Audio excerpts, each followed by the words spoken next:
चालू होते हैं, जो 5 दिन मुझे चालू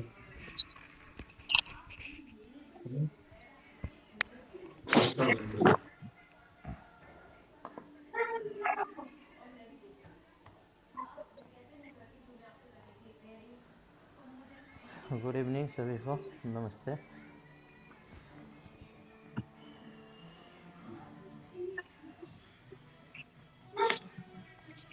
सर आज कौन सा टॉपिक होगा? अपना लेबर अकाउंटिंग चल रहा है, ठीक है। मैं थोड़ा स्क्रीन शेयर कर रहा बता रहा हूँ। ठीक है सर।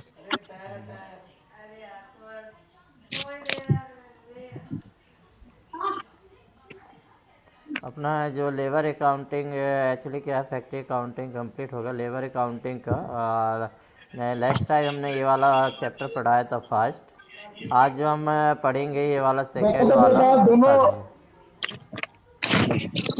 हाँ जी, 0.2 और 0.3 आज हम पढ़ेंगे।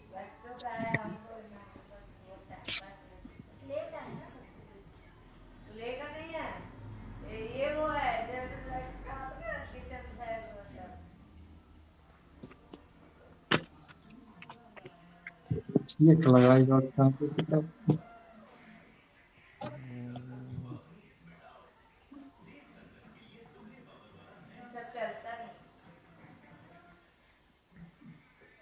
कब तक एग्जाम होने की उम्मीद है? उम्मीद देखिए, बताए ना 15 नवंबर के बाद से एग्ज़ाम होना है। JWM का पहले लेंगे। आपका मान लीजिए 15 दिसंबर से पहले एग्ज़ाम होना है, ठीक है। अब ज़्यादा दिमाग में लगाना, 15 दिसंबर से पहले एग्ज़ाम है। 4 या 5 तारीख से शुरू हो सकता है चार्जमेंट का, और नवंबर लास्ट में है JWM का।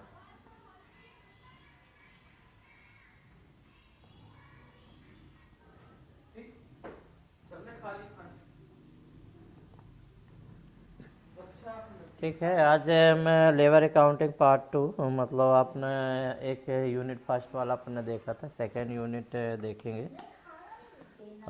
लेबर इसमें जनरली क्या होता है, डेफिनेशन ही है और उसी से संबंधित क्वेश्चन बनते हैं, तो उसी से अपन कुछ स्लाइड में देखेंगे।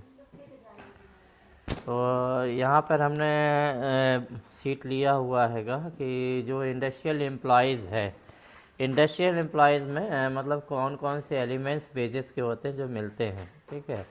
वेजेस माने आपका पेमेंट या भुगतान बोलें, ठीक है। तो जो इंडस्ट्रियल एम्प्लॉयज़ को हमने बताया 2 कैटेगरी में डिवाइड किया गया है, एक डे वर्कर और एक आपका पीस वर्कर। इंडस्ट्रियल एम्प्लॉयज़ की बात हो रही तो अपना दिमाग क्या है, एनआईएस से और चार्जमैन से, JWM से बिल्कुल हटा देना, मतलब उस पर दिमाग ही अभी नहीं लगाना है कि सर एनआईएस को क्या है, चार्जमैन को क्या है, इसकी बात नहीं होती। जब हम लेबर अकाउंटिंग की जनरली बात करते हैं तो केवल हम बात करते हैं इंडस्ट्रियल एम्प्लॉयज़ की, जो 2 कैटेगरी में हमेशा बटे जाते हैं, एक डे वर्कर और एक पीस वर्कर, ठीक है।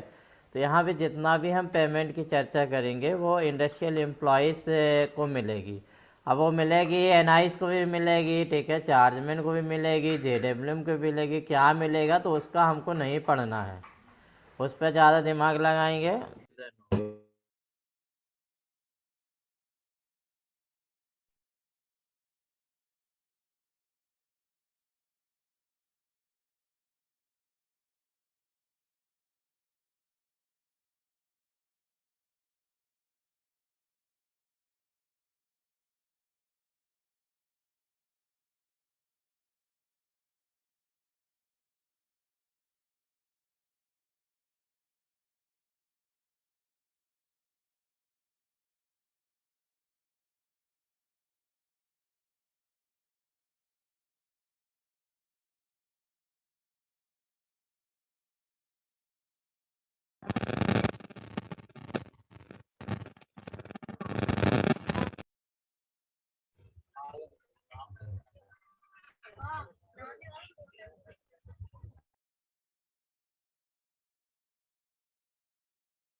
सर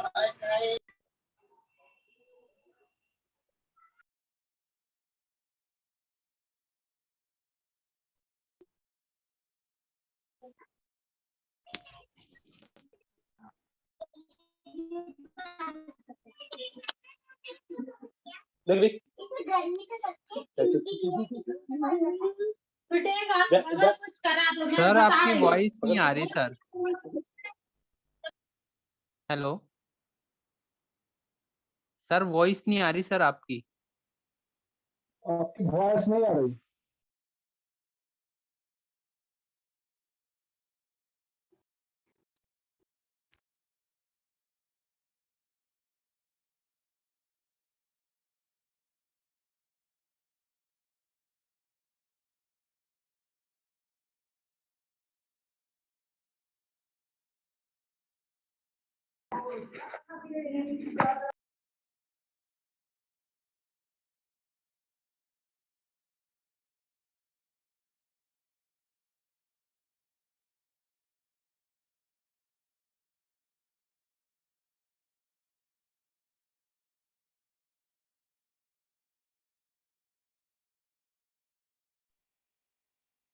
हेलो सर साउंड ही नहीं आ रहा है। सर, साउंड नहीं आ रहा है सर।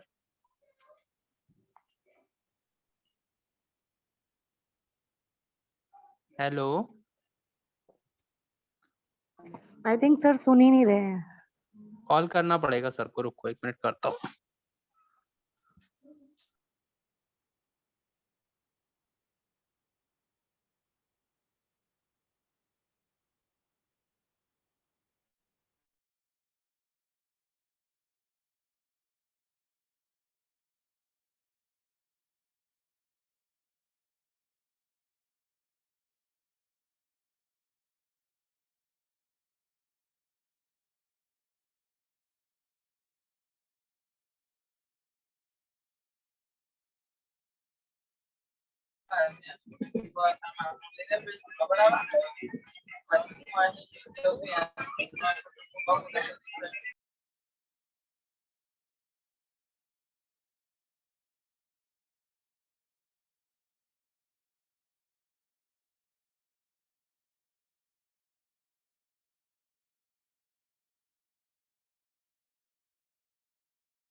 हेलो हेलो आपकी आवाज नहीं आ रही है। सर, आपकी आवाज नहीं आ रही सर। सुन ही नहीं रहे, सर को कॉल कर रहे, फोन भी नहीं उठा रहे। हेलो मैसेज करना पड़ा। मैसेज भी कर दिया मैंने सर को। हेलो आज लग रहा है कुछ गड़बड़ है क्लास में, क्योंकि ऑडियो वीडियो कुछ भी दिखाई नहीं दे रहा है। हेलो सर जी, किधर हो? अरे सर जी नहीं देख रहे भाई। सभी लोग क्लास क्विट कर दो, फिर एक जन कॉल करो। ये सही बोल रहे, क्यूट करिए सब लोग। अरे बात हो गई है सर से, अभी हो रहा है। अच्छा अच्छा ठीक है।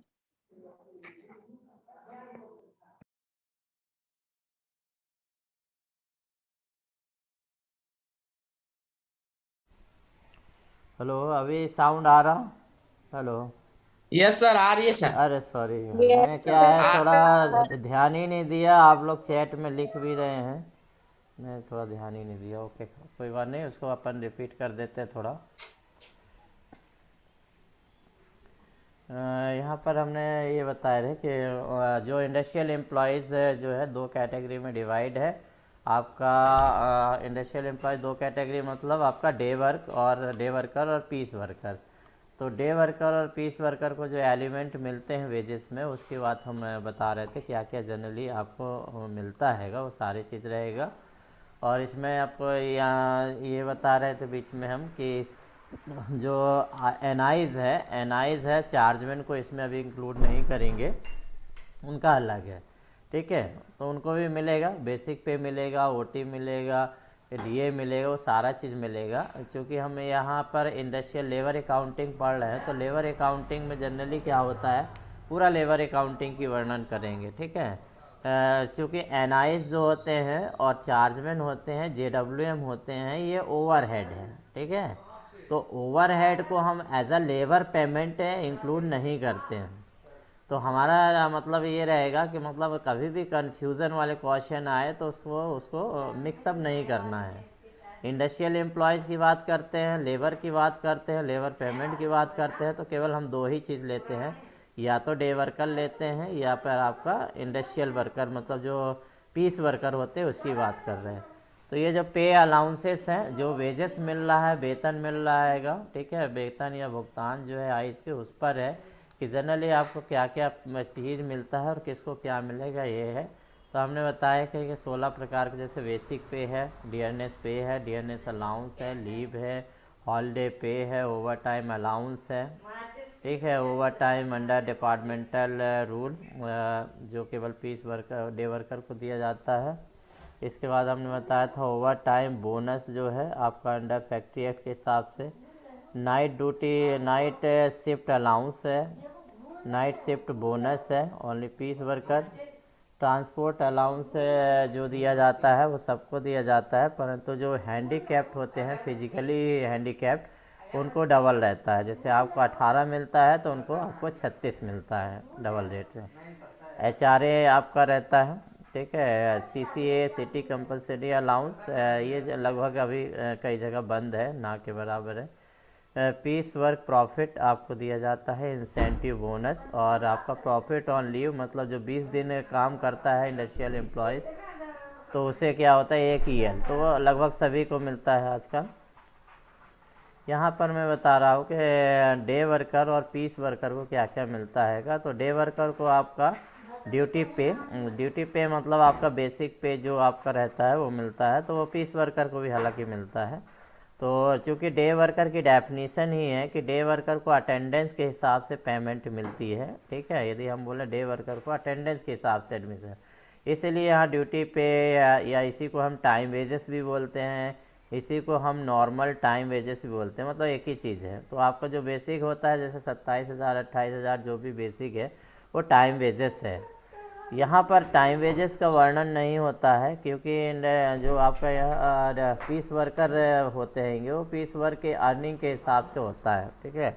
हालांकि आपको टाइम वेजेस आपको मिलना है, टाइम वेजेस ड्यूटी पेज मिलना है, परंतु ये डिपेंड होता हैगा पीस वर्क सिस्टम पर। मतलब 8 घंटे में आपको 8 घंटे के हिसाब से काम दिया जाता है और वो 8 घंटे का काम करना है, काम करने पर ही आपको टाइम मतलब आपका ये अलाउंसेस मिलते हैं, ठीक है, जो ड्यूटी पे है।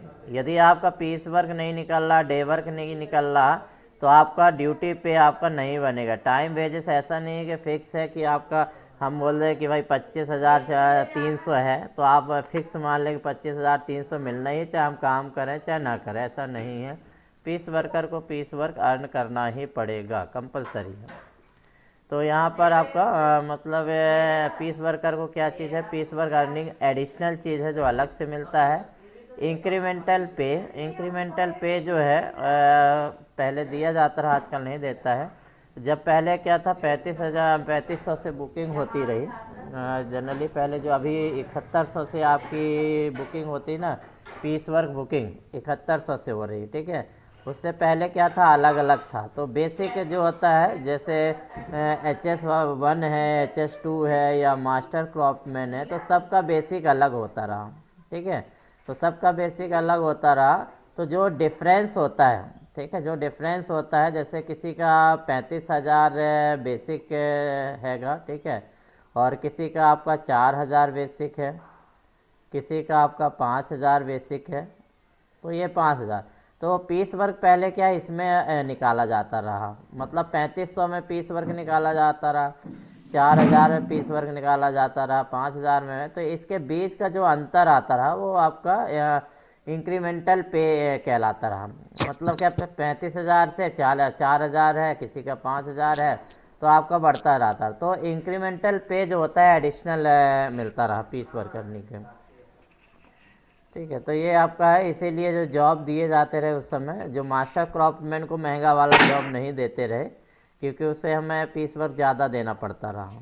ठीक है, तो इस डिस्क्रिपेंसी को कम करने के लिए, क्योंकि देखो हर वर्कर काम करता है, चाहे वो स्किल्ड हो, चाहे सेमी स्किल्ड हो, चाहे हम बोलें कि आपका मास्टर क्रॉपमैन हो, तो वर्क का चूँकि मेहनत उतना ही करता है, इसलिए यूनिफॉर्म कर दिया गया। ये सबको मिला के बोल दिया भाई हम 7100 से बुकिंग करेंगे। ठीक है, तो जब 7100 से बुकिंग हो गई, तो ये जो इंक्रीमेंटल पे जा था वो एडिशनल वाला, ये वाला आपका क्रॉस हो गया, अब ये नहीं मिलता है। ओवर टाइम अलाउंस जो है आपको मिल रहा है, आपका पीस वर्कर को नाइट ड्यूटी अलाउंस मिलता है, नाइट शिफ्ट अलाउ से ये एडिशनल मिल रहा है। ठीक है, नाइट शिफ्ट बोनस जो है आपको डे वर्कर को नहीं मिलता, यहाँ मिलता है। लीव पे दोनों को मिलता हैगा, आइडल टाइम पेमेंट आपको दोनों को ही मिल रहा हैगा। ठीक है, कहीं कहीं हमारे क्वेश्चन में यदि लिखा होगा कि आइडल टाइप पे इस वर्कर को है, तो उसको आप चेंज कर लीजिए, क्योंकि हमने कहीं कहीं टेस्ट में चेंज किया है, एक दो छूटा होगा तो अलग है। गारंटी पे जो है आपको पीस वर्कर को मिलता है। ठीक है, ये गारंटी पे अभी हम देखेंगे उसकी डिटेल। तो ये गारंटी पे और हॉलीडे पे जो होता है पीस वर्क, तो 5 एडिशनल चीज़ जो होती हैं वो पीस वर्कर को मिलती हैगी। ठीक है, एक आपका पीस वर्क अर्निंग, दूसरा था इंक्रीमेंटल पे, ये जो ख़त्म हो गया है, एडिशनल ही है परंतु कोर्स में आता है आज भी। ठीक है, इसके बाद आपको ये जो है नाइट शिफ्ट बोनस, ये एडिशनल मिलता हैगा।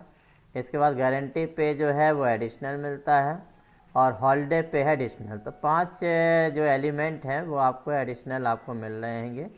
ठीक है, जो आपको पीस वर्कर को। बाकी यहाँ पर हम देखें कि इंसेंटिव बोनस जो है, यहाँ पर इंसेंटिव बोनस अलग है, जो केवल डे वर्कर को मिल रहा है इंसेंटिव वर्कर। ठीक है, इंसेंटिव। इसके बाद जो है एक चीज़ और इसमें है, DOT जो होता है, यहाँ पर ने पढ़ा होगा, ये पढ़ा OTPD। तो यहाँ पर OTPD भी जो है आपका डिपार्टमेंटल OTPD जो है, इनको मतलब अलग, मतलब रेट अलग होगा, एक्चुअली वो ओवर टाइम अलाउंस ही है। तो ये आपका ये है। अब इसमें वेजेस में देख लें विद फार्मूला, यदि हम वेजेस की बात करें तो किस हिसाब से वेजेस मिलता हैगा। तो day worker the basic wages are calculated for each month on the basis of actual attendance.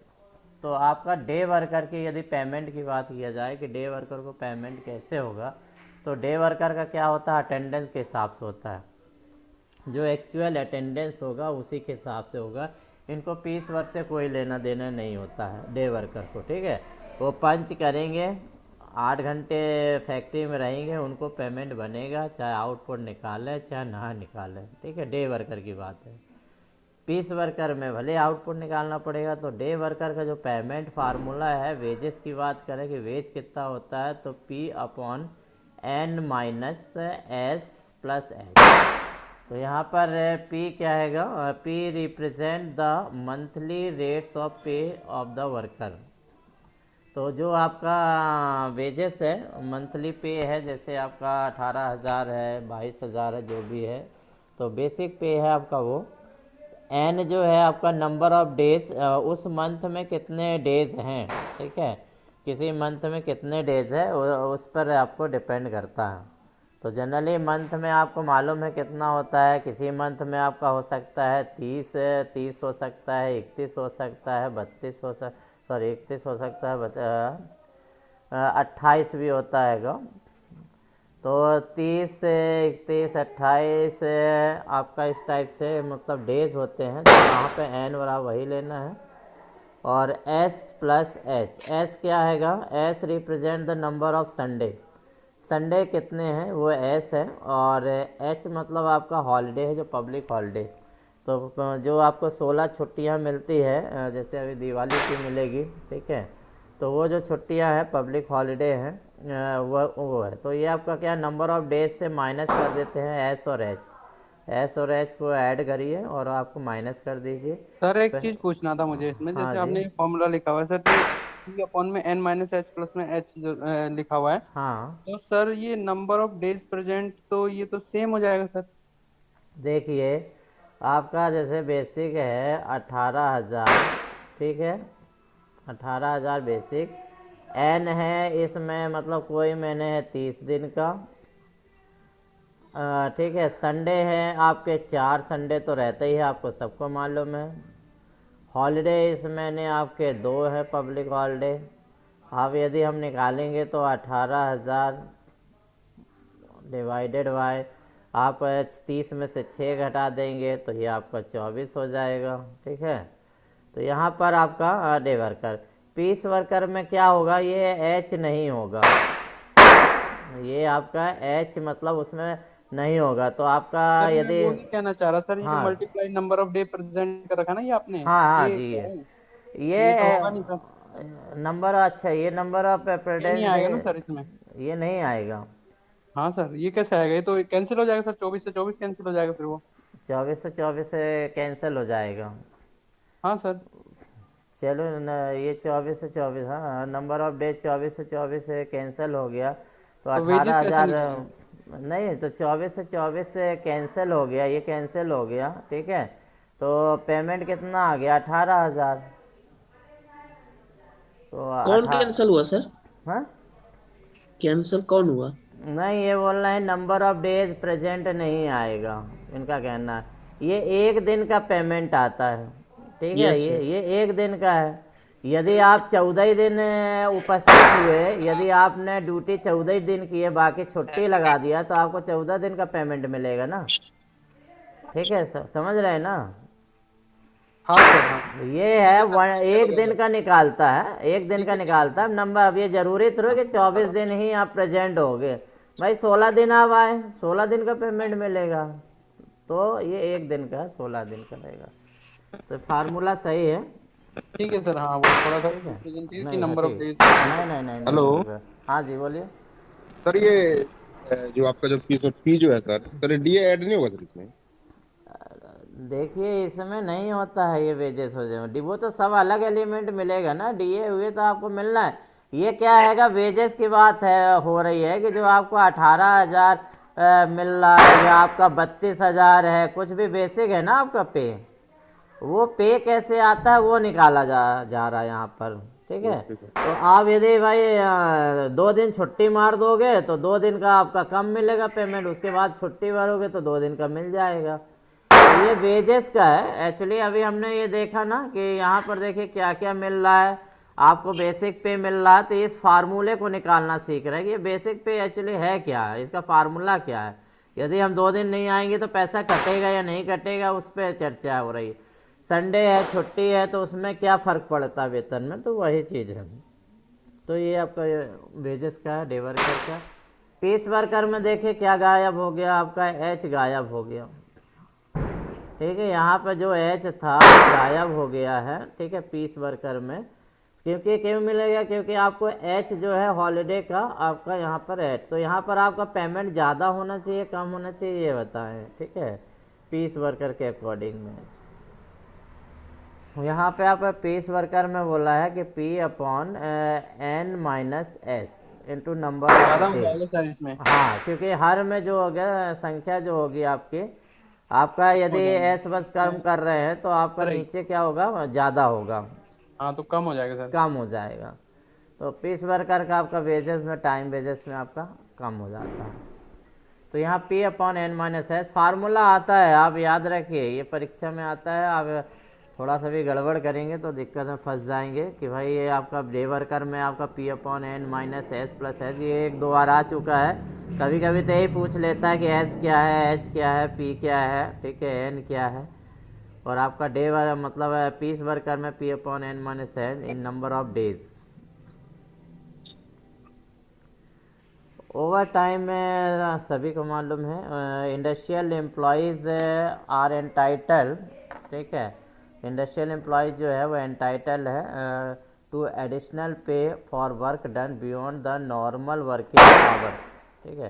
तो जनरली ये रहता है कि यदि फैक्ट्री एक्ट की बात करें तो फैक्ट्री एक्ट में ओवर टाइम का वर्णन है कि किसी भी दिन यदि 48 घंटे से ज़्यादा या 9 घंटे से ज़्यादा कोई वर्कमैन काम करता है तो उसको क्या होता है, ओवर टाइम देना पड़ता है ट्वाइस डबल रेट से।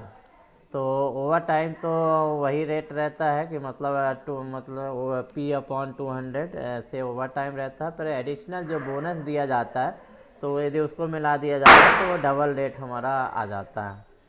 तो there are 2 sets of rule applicable overtime event. तो जनरली यदि आइस की बात करें तो आइस जो होता है इंडस्ट्रियल एम्प्लॉयज़, उसको 2 प्रकार का OT आपको मिलता है। तो हमने बोला आइस मतलब आप पीस वर्कर बस मत समझिए, आइस की 2 कैटेगरी होती है, आपको मालूम है। एक पीस वर्कर होता है PW और एक होता है DW day worker. Industrial employees ही होता है। कुछ टर्नर फिटर जो होते हैं MM में भी काम करते हैं, डे वर्कर होते हैं। कुछ टर्नर फिटर जो होते हैंगे आपके पता चला QC में भी काम कर रहे हैंगे, ठीक है, EM में भी काम कर रहे हैं, तो वो भी इंडस्ट्रियल एम्प्लॉयज़ है। परंतु क्या है, किसी को प्रोडक्शन में रखा है तो उसका नाम पीस वर्कर हो गया, और जिसको प्रोडक्शन में नहीं रखा है वो क्या बोल गया, उसको बोल दिया भाई आप डिपार्टमेंटल वर्कर हो या डे वर्कर हो। तो OT जो होता है 2 फॉर्म में दिया जाता है, डिपार्टमेंटल रूल में OT और फैक्ट्री एक्ट में रूल एक्टिंग।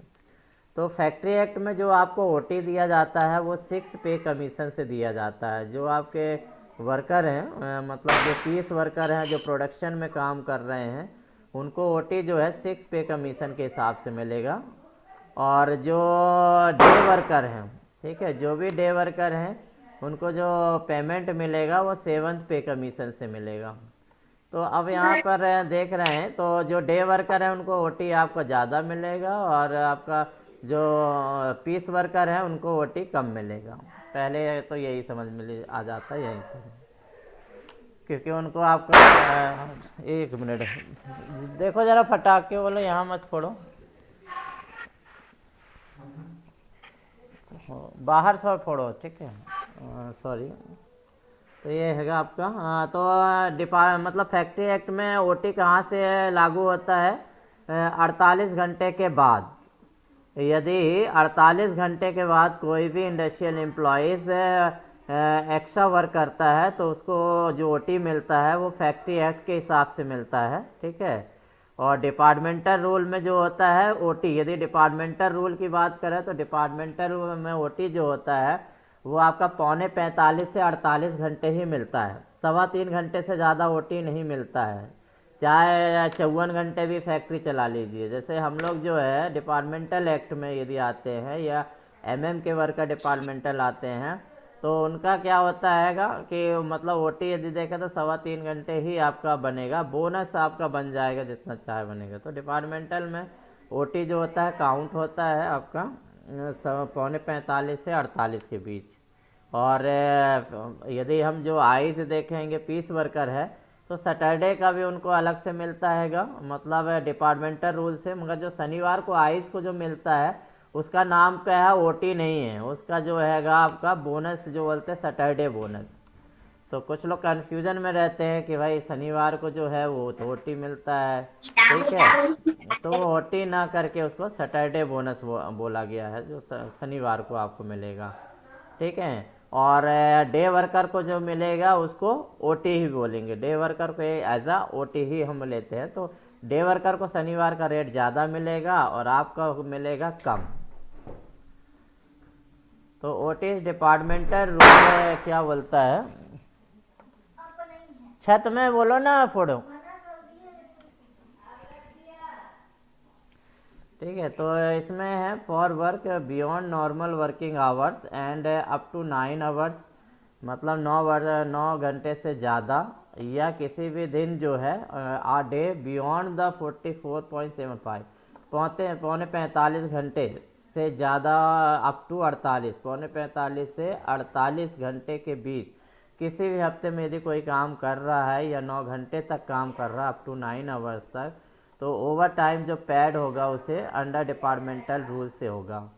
तो अंडर डिपार्टमेंटल रूल यदि हम बोलें तो डे वर्कर के लिए जो फार्मूला है P/200 वही है OT का फार्मूला, और पीस वर्कर का भी देखें, पीस वर्कर का भी सेम है, ठीक है। पर तो हमने इतना बताया है कि जो डे वर्कर को है, तो डे वर्कर को क्या हैगा, आपका वेतन जो है आपका 7th पे कमीशन से मिलना है। यदि 18 किसी का 18,000 है तो वह 18,000 से मिलना है, कि 18,000 डिवाइडेड बाई 200 होना है, ठीक है। और यदि कोई पीस वर्कर है तो उसको 7,000 से डिवाइड होना है, 7,000 बाई 200 मिलना है। तो 7,000 से यदि मिलना है तो उसको क्या कितना मिल जाएगा, 35 रुपये ऐसा कुछ मिलेगा घंटे के हिसाब से, ठीक है।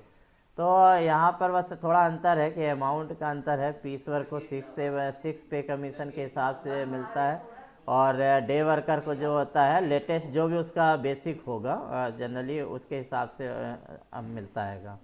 तो ज़्यादा है, अब किसी का 32,000 बेसिक है तो उसको और ज़्यादा मिलेगा। तो ये हैगा फार्मूला आपका दोनों का वही है, ठीक है, P/200, परंतु हमने बताया है कि डिपार्टमेंटल एक्ट में आपको जो है 7th पे कमीशन से मिलेगा पेमेंट, और जो पीस वर्कर है उनको 6 पे कमीशन से मिलेगा, 10 साल पुराना उनको वेतन मिलता है। OT in a factory act, factory act के हिसाब से यदि हम देखें, ठीक है, फैक्ट्री एक्ट में यदि हम डे वर्कर का देखें तो डे वर्कर का आपका जो है आपका P/200 पे आवर्स, ये अभी बताया पिछली स्लाइड में भी था। हाँ जी, कई क्वेश्चंस ऐसे हैं कि जो फैक्ट्री एक्ट के अकॉर्डिंग जो वर्किंग आवर्स रहते हैं हाँ उसमें 48 आवर्स हैं, हाँ, लेकिन किसी किसी क्वेश्चन का आंसर 9 आवर्स है। वो सर किस व्याप पे होगा 9 आवर्स? अरे यार 9 आवर्स होता है भाई, 9 घंटे होता है, 1 घंटे इंक्लूडिंग लंच होता है, ठीक है। मतलब क्या है, बोला है कि भाई अप टू 9 आवर्स तक आप सर काम कर सकते होगे। वो सर पता है क्या है, जिस फैक्ट्री में 5 डेज का वर्किंग होता है सर, उसके लिए हाँ 9 घंटे होता है सर वैसे इसमें। भी समझ लो, हाँ। आप वैसे भी समझ लो, चाहे जैसे भी, कभी कहीं कहीं कहीं जैसे इसका शनिवार तो नहीं कहीं होगा। जिक्र बाद में इंक्लूड रहता है ना सर, वो हाँ अगर एक्सक्लूड रहेगा तो भी कोई दिक्कत नहीं, उसमें 9 घंटे सर वो OT समेत होता है सर। हाँ, आप जैसे भी होगा, कुल मिला के 48 या एक दिन में नहीं हो, जो OT इंक्लूडेड नहीं होगा, OT इंक्लूडेड होगा तो और आगे भी तो OT बढ़ा सकते हैं, OT का तो अपने पास ज़्यादा है। तो कुल मिला के 48 जो आपका लिखा रहता है उसी का है, किसी दिन 9, यदि जैसे बोल रहे हैं कि आप OT इंक्लूड कर लो तो भाई 54 के हिसाब से आप बोल रहे होंगे प्रदीप, है ना, कि 54 यदि कर रहा तो 9 सिक्का 54 के 54। हिसाब से नहीं सर, ये जो है ना हाँ नॉर्मली 9 घंटे हम एक दिन में कर सकते हैं। हाँ मतलब 8 घंटे प्लस 1 घंटा OT। ठीक है, चलो ऐसा आप कैलकुलेट कर लो जिस टाइप से क्योंकि आपको सर मैंने करना है। पढ़ा था ये सर। हाँ चले ठीक है। तो फैक्ट्री एक्ट के हिसाब से जो OT का है P/200, ठीक है, ये डे वर्कर का है, ठीक है, डे वर्कर का। और OT बोनस, यहाँ पे बोनस देखें तो OT बोनस जो मिल रहा है P+2D, मतलब इसमें आपका डी भी है, मतलब 2D हो गया। इसमें जो है डे वर्कर को याद रखिए कि 7th पे कमीशन के हिसाब से, ठीक है। तो P+D मतलब जो भी बेसिक होगा, जैसे बेसिक हमने बोला तो 18,000, तो 18,000 तो रहेगा ही, ठीक है, प्लस 2D रहेगा। और तो जो भी DA चल रहा है, जैसे अभी 34% चल रहा है, तो 34% जो है 18,000 का उसमें आपका प्लस होना है, ठीक है, मतलब इंटू डबल हो जाएगा, जो भी DA होगा उसका डबल रेट हो जाएगा, बटे 200 हो जाएगा। तो ये आपको मिलना है इसको। पीस वर्कर में यदि देखें तो OT तो सेम ही है, मगर इसमें जो हैगा 7th पे के हिसाब से कैलकुलेट होगा, ठीक है। यहाँ पर जो होगा, यहाँ पर भी आपका P जो होगा वो 7th पे कमीशन के हिसाब से होगा OT बोनस। तो ओटी बोनस यदि देखें तो 1/2 हो जाएगा, ठीक है। जो भी आपका पी होगा बेसिक, मतलब आपका 7,000 प्लस आपका इसमें होगा 1/4, तो P/4, ठीक है, प्लस आपका 2D। तो ये आपका यहाँ से फार्मूला है, मतलब साउंड बंद रखें, जो कुछ लोगों का चालू है। तो यहाँ पर आपका 7,000 प्लस P, ठीक है। P मतलब आपका वही, यहाँ पर भी 7,000 ही हो जाएगा, और 4 2D मतलब DA का 2D डबल, ठीक है। यदि दोनों का कैलकुलेशन करेंगे ना, यदि दोनों का कैलकुलेशन करेंगे तो डे वर्कर का जो होगा वह आपका ज़्यादा आएगा। डे वर्कर का मतलब आपका बोनस भी ज़्यादा आएगा, ओटी भी ज़्यादा आएगा। और आपका मतलब ये है कि मतलब अंतर क्या आता है, पीस वर्क का आता है। यदि पीस वर्कर का देखें पेमेंट, तो पीस वर्क एडिशनल हो जाता है। तो इसको मतलब जो 3,000 से 7,000 के बीच यदि लगभग पीस वर्कर बनता है वही एडिशनल होता है। परंतु यदि हम देखें तो ओवरऑल पेमेंट जो होता है डे वर्कर का और इसमें 2,000 का ही अंतर आएगा। यदि कोई 50% से 70% अर्निंग कर रहा है पीस वर्कर, और डे वर्कर अर्निंग नहीं कर रहा है, और उसको इंसेंटिव भी यदि 50% यदि प्रोडक्शन कोई कर रहा है, 50 से 70% ओवरऑल आ रहा है, तो डे वर्कर और पीस वर्कर में मात्र मान लीजिए 2,000 का ही अंतर आना है। 2,000 से ज़्यादा का अंतर नहीं आएगा, ठीक है। पीस वर्कर मतलब जितना भी काम कर ले वो डे वर्कर से 2,000 आगे रहेगा, 2 से 2,500 से ज़्यादा आगे नहीं रहेगा। तो डे वर्कर को भी काफ़ी फायदा होता है। हेलो सर, हाँ ये जी। बताइएगा ओटी बोनस जो डे वर्कर का है सर, इसमें पे जो हो गया बेसिक पे हो गया 2 जो प्लस हाँ 2D 2D, क्या है सर इसमें? 2D मतलब होता है DA, ठीक है। DA यहाँ पर हमने दिया ना कि 18,000 का 34% DA निकाल रहे हैं और डबल कर रहे हैं, ठीक है। यहाँ पे यहाँ भी डबल हो रहा है, मगर यहाँ पर क्या बेसिक ज़्यादा है ना। यदि आपका बेसिक 32,000 है तो 32,000 से कैलकुलेट हो रहा, यहाँ पर क्या 37,000 से कैलकुलेट हो रहा है। आप भले 32,000 में बैठे हुए हैं मगर आपको 32,000 से नहीं कैलकुलेट हो रहा, तो आपका तो यहाँ नुकसान हो रहा है ना, बहुत बड़ा हो रहा है। हाँ तो बस यही है। तो डे वर्कर को फ़ायदा यही होता है कि भाई उसका सब करंट चलता है, और पीस वर्कर का ये नुकसान होता है कि गवर्नमेंट उसको इंक्रीज ही नहीं करती। आज भी 10 साल 20 साल पुराना चल रहा है। अब पीस वर्कर 19,000 सेट हो गया तो 19,000 से देना चाहिए, आज भी आपको 7100 से दे जा रहा, ठीक है। तो मतलब क्या है, एक प्रकार से किसी न किसी प्रकार का यदि ये सारा रियल टाइम से दिया जाएगा, यदि एक्चुअल दिया जाए, मतलब एज पर बायलॉज दिया जाए, मतलब जो फार्मूला में है फार्मूला के हिसाब से दिया जाए, तो लगभग 19 से 22,000 तक तो आपका पीस वर्क बनेगा प्रॉफिट। यदि 50% यदि अर्निंग कर लिया है 50 से 60, तो डेफिनेट है कि 18,000 तक उसका पीस वर्क प्रॉफिट बनेगा। 75% में तो 22,000 चला जाएगा।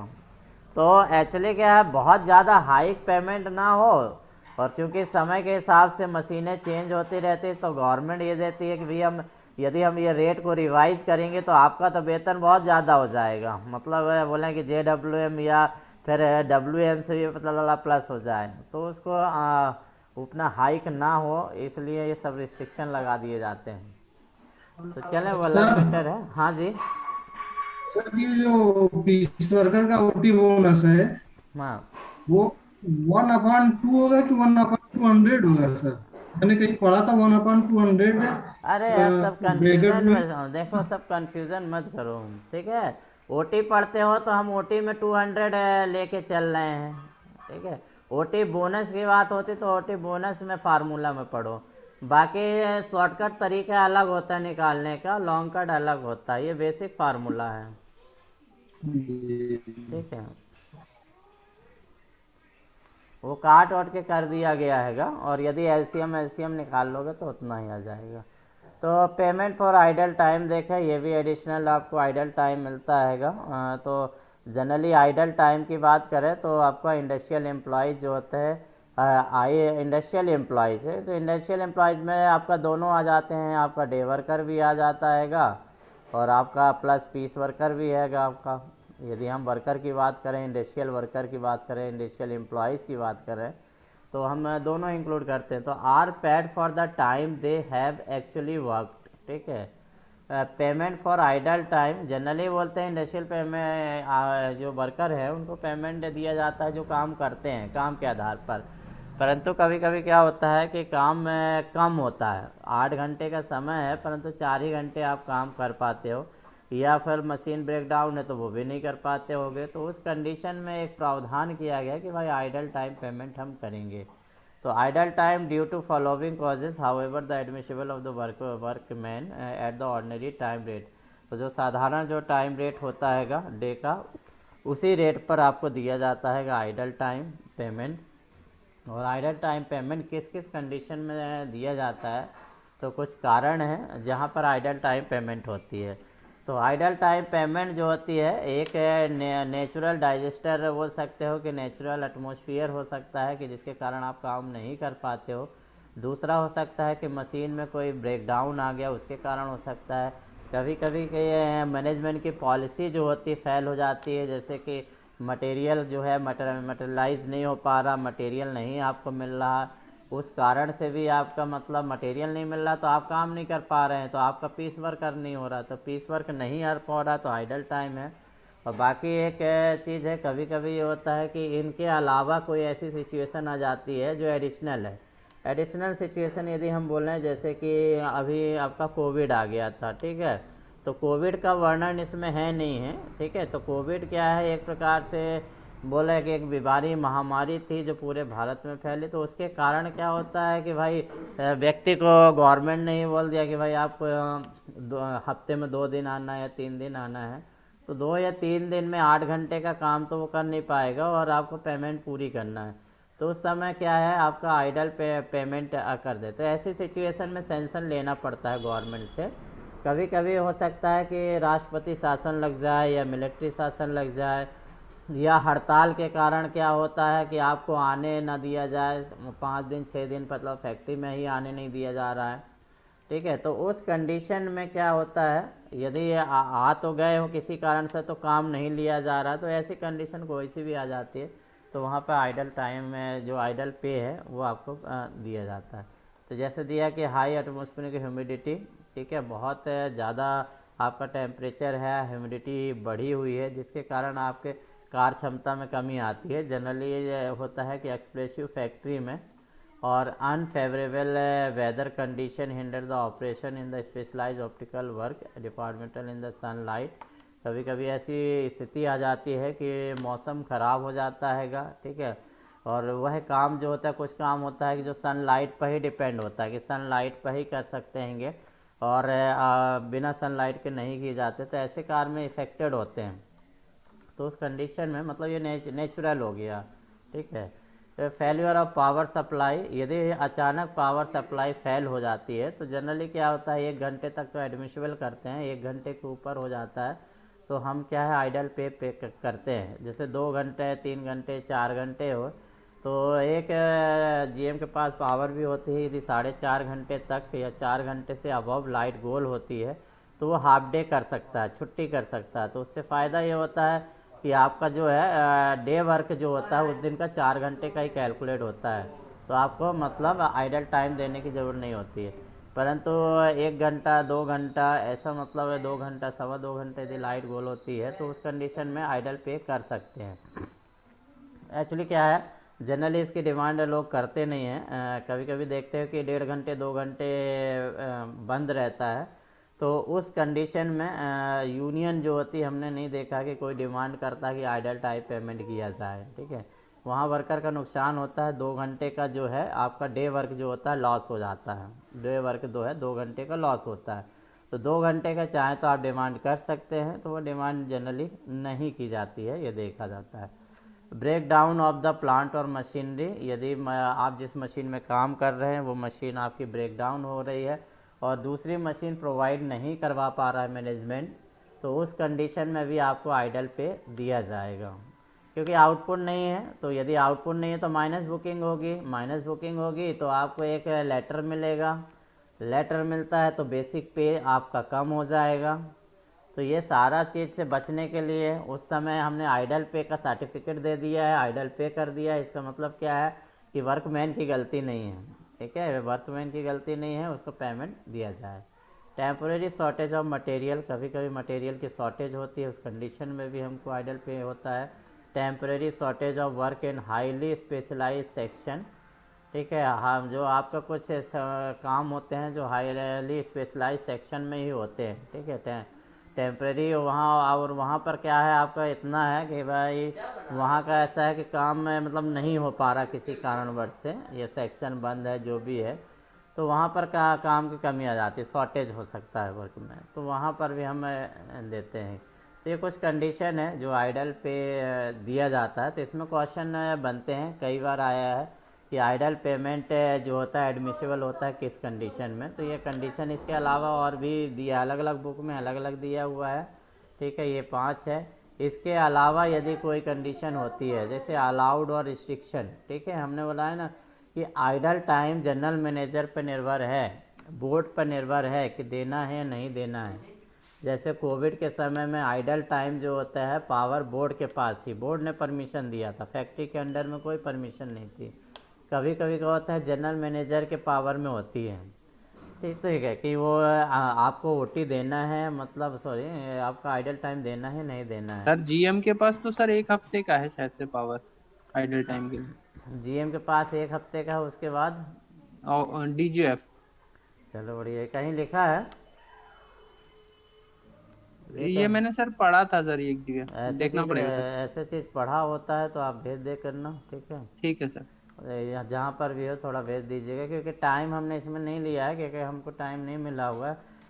आपको मालूम है कि हर मैनुअल में थोड़ा डिस्क्रिपेंसी है, और अभी भी आप जो क्वेश्चन करेंगे ना तो बिल्कुल निश्चिंत होकर आप करिए। आप देख रहे हैं कई लोग भेज रहे हैं कि सर यहाँ ये लिखा है, ये लिखा है, तो लिखा है अलग अलग मैनुअल में लिखा हो, मैं भी बताऊंगा इस मैनुअल से, तो आप लोग तुरंत दूसरा मैनुअल भेज देते हैं हमको, सर यहाँ तो ये लिखा हुआ है, ये सही है, ये सही है। तो देखो मेरे लिए भी कंफ्यूजन है, आपके लिए भी कंफ्यूजन है, और वो सारे तो सर ऐसा ना किया जाए जो मैनुअल लास्ट नहीं, वो में है कैंसिल उसको follow वो देखिए वो सारे कैंसिल होंगे। अभी तक का है, बोर्ड ने भी इसको माना है, ये मीटिंग भी कई बार हुआ हैगा, ठीक है, यूनियन ने भी, एसोसिएशन भी करा है, उन्होंने बोला है कि जो मैनुअल है हमने उसको अलाउड किया हुआ है, सारे फैक्ट्री के मैनुअल को अलाउड किया हुआ है, डिफेंस मैनुअल अलाउड किया है, स्पेशलाइज किसी को नहीं किया है। इसका मतलब क्या है, किसी भी मैनुअल में यदि कंट्रोवर्सी है, 2 मैनुअल आपस में एक दूसरे को काट रहे हैं तो दोनों ही वैलिड होंगे। उस कंडीशन में उन्होंने बस ये बोला है कि यूज़र जो भी आपका जो एग्ज़ाम दिया हुआ है उसको कॉन्टेस्ट देना है, ठीक है, मतलब उसको चैलेंज करना है उस क्वेश्चन को कि भाई ये अंबर अवार्डी वाले मैनुअल में ये है, हमने इससे पढ़ा हुआ है, ठीक है, डिफेंस मैनुअल में ये दिया हुआ है परंतु हमने ये है। यदि उसको प्रिंट आउट भेजता है तो वो कैंसिल हो जाएगा, वो क्वेश्चन कैंसिल होगा। और हर साल जो होता है 9 से 10 क्वेश्चन कैंसिल होते हैं हर सब्जेक्ट में, जनरली जो बोला यदि हमारा किसमें कैंसिल होगा। एक चीज तो है, इस बार सर नेगेटिव मार्किंग रहेगी तो कैंसिल होने में तो दिक्कत बहुत रहेगी सर। कैंसिल में दिक्कत वो आपके ऊपर है भाई, नेगेटिव मार्किंग में, मगर कैंसिल तो होगा ही। देखिए फैक्ट्री अकाउंटिंग, एसपी, ठीक है, एमएम, लेबर अकाउंटिंग, इसके लिए स्पेशलाइज कोई भी किताब नहीं है, बोर्ड ने भी कह दिया है कोई स्पेशलाइज किताब नहीं है, और इसमें आपके 10 से 15 क्वेश्चन हर साल गलत ही आते हैं, हर साल, ठीक है। तो इसमें मतलब आपका अब मतलब यदि मैं सही भी बोलूँगा ना तो कहीं ना कहीं गलत होगा, उस किताब से सही बोलूँगा तो इस किताब से, तो ये चीज़ हर बार रहती है, और बोर्ड भी बोलता है। इसीलिए आपको क्या होता है कि 1 हफ्ते का टाइम देता है कि जिस क्वेश्चन में आप क्लेम करना चाहते हो वो क्लेम कर दीजिए। वो क्वेश्चन क्या होता है जनरली कैंसिल होगा, यदि कंटेस्ट आ गएंगे, मैक्सिमम आ गया है तो वो क्वेश्चन गलत हो जाएगा, ठीक है। अब कब क्या होता है, कभी कभी ये होता है कि क्योंकि किसी क्वेश्चन में सपोज क्वेश्चन नंबर 5 में मतलब 6 आ गए हैं कि भाई ए सही है, 12 ने बोला कि बी सही है, 12 लोग बोल रहे हैं कि नहीं बी सही है, तो चाहे वो भले एक व्यक्ति बोल रहा हो या 6 व्यक्ति बोला, ये डिपेंड नहीं कि बहुमत 12 लोगों ने बी बोला है, 6 में है तो बी सही किया, नहीं, एक व्यक्ति ने भी यदि बोल दिया है कि इसका ए सही है, एक व्यक्ति ने ए सही है और 12 बोल रहे हैं नहीं बी सही है, उस कंडीशन में भी क्वेश्चन कैंसिल होगा। ठीक है, उस कंडीशन में भी क्वेश्चन कैंसिल होगा यदि वो प्रूफ दे देता है और वो किसी ऑनलाइन फैक्ट्री के लर्निंग इंस्टीट्यूट का आपका मतलब मैनुअल है। अभी भी उन्होंने जो क्लैरिफिकेशन दिया है तो वही दिया हुआ है कि समय समय पर जो चेंज होते हैं उसके अनुसार वो किया जाएगा सही। तो यदि समय समय के अनुसार चेंज हुआ है और वो कहीं पर लिखा हुआ है कि फलाने मैनुअल में ये जो लिखा उसको चेंज हो गया तो वो होगा वैलिड। ठीक है, जैसे अभी यहाँ पर अपना जो है वर्क ऑर्डर है, सिलेबस ऑफ वर्क ऑर्डर, तो सिलेबस ऑफ वर्क ऑर्डर को पिछले बार तो कैंसिल कर दिया, इस बार कैंसिल नहीं कर पाएंगे। ठीक है, कि इस बार थोड़ा एडिशनल ऐड किया हुआ है। तो यदि आप लिखेंगे भी मतलब उन्होंने सही किया है पुराने वर्क ऑर्डर के हिसाब से 2014 के हिसाब से, और आपने 16 के हिसाब से पढ़ा हुआ है और 16 में आपने बोल दिया नहीं ये है, तो उसको सही माना जाएगा, पुराने वालों को कैंसिल किया मतलब क्वेश्चन कैंसिल नहीं होगा। तो कहीं कहीं उन्होंने क्लैरिफिकेशन दिया हुआ है।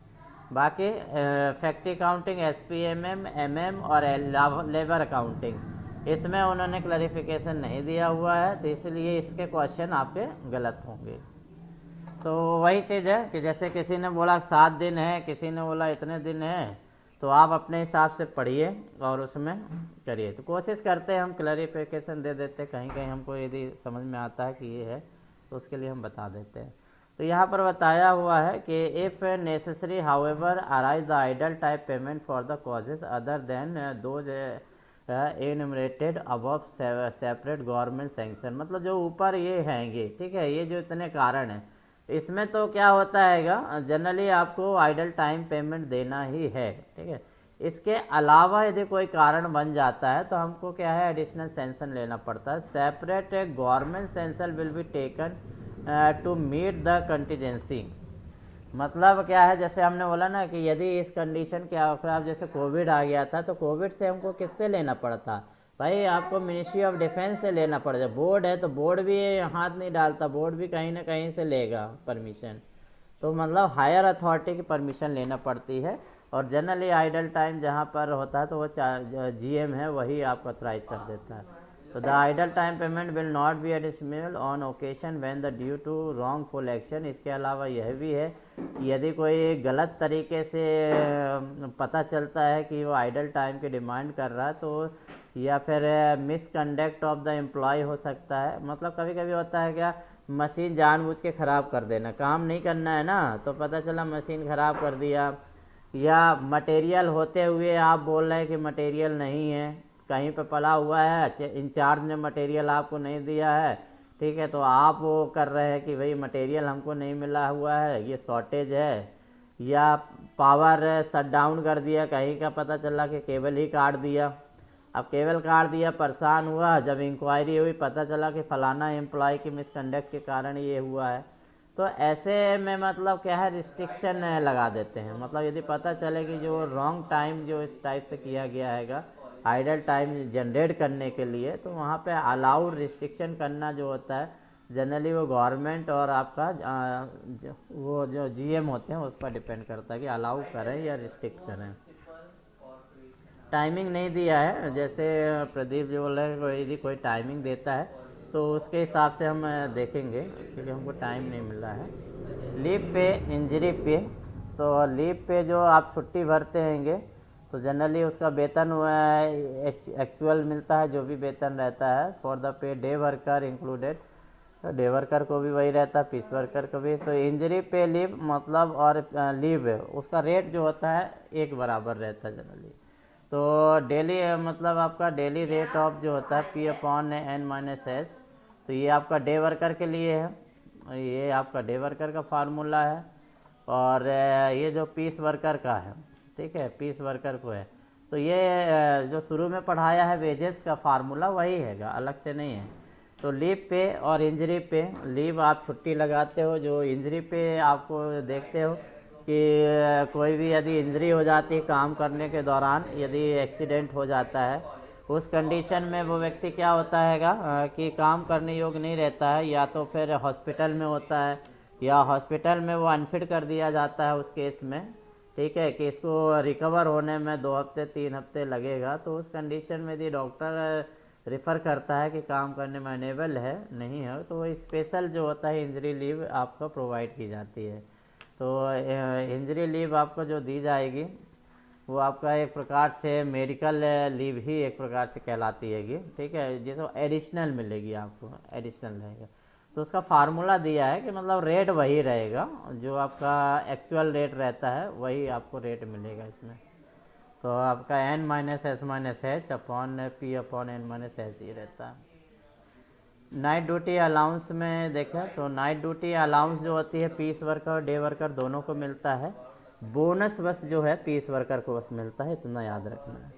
तो there will be uniform weightage of 10 minutes for every hours of night duty perform between 22 मतलब 10 बजे से सुबह 6 बजे तक में नाइट शिफ्ट में। तो नाइट शिफ्ट में जो भी ड्यूटी करते हैं 10 बजे से रात 10 बजे से सुबह 6 बजे तक के बीच का मिलता है। हर 1 घंटे ड्यूटी करने पर 10 मिनट का वेटेज मिलता है। नाइट ड्यूटी अलाउंस मिलेगा कितना, 10 मिनट का। मतलब ये जो अलाउंस है 10 मिनट आपको याद रखना है कि हर 1 घंटे का 10 मिनट, ठीक है। तो यदि 8 घंटे ड्यूटी करते हो तो 80 मिनट होता है। मतलब 8 घंटे की ड्यूटी में आपको 80 मिनट का मिलेगा। देखिए साउंड बंद रखिए विकास। नहीं सर, 8 घंटे में 80 मिनट नहीं मिलता है, टोटल एक मिलता है। कितना? टोटल 60 मिनट का ही मिलता है सर, कैलकुलेट करके 60 मिनट का 2 घंटे का काट देते हैं क्या सर? रात के 11 से चालू करते हैं और हाँ। 1 घंटे आवर कर देते उसमें, और टोटल 60 मिनट का मिलता है। अच्छा 60 मिनट का, ठीक है। 60 मिनट का बढ़िया है। तो 60 मिनट का जैसे बोल रहा है 60 मिनट तक का रिस्ट्रिक्शन है, ये बोल रहे हैं। और बाकी 10 मिनट का वेटेज है, ठीक है, ड्यूटी परफॉर्म। तो हमारे इसमें बुक के हिसाब से सब में लिखा है कि भाई 22 से आपका 6 बजे तक की नाइट से शिफ्ट में आपको मिलता है। हर 1 घंटे में आपका 10 मिनट का मिलता है, ठीक है। तो हमको तो यही लिखना पड़ेगा, आपको परीक्षा में आएगा। जनरली 2 क्वेश्चन बनता है, एक मिलता है कि नाइट ड्यूटी अलाउंस का वेटेज कितने मिनट का है, ठीक है। तो आपका आएगा 10 मिनट का वेटेज होता है। एक क्वेश्चन आता है कि नाइट ड्यूटी अलाउंस जो होता है वह नाइट शिफ्ट कब से कब तक का मिलता है। तो 22 से आपका 6 तक का ही मिलेगा। तो 10 से 6 8 घंटे होता है, तो 8 घंटे के हिसाब से मिलेगा।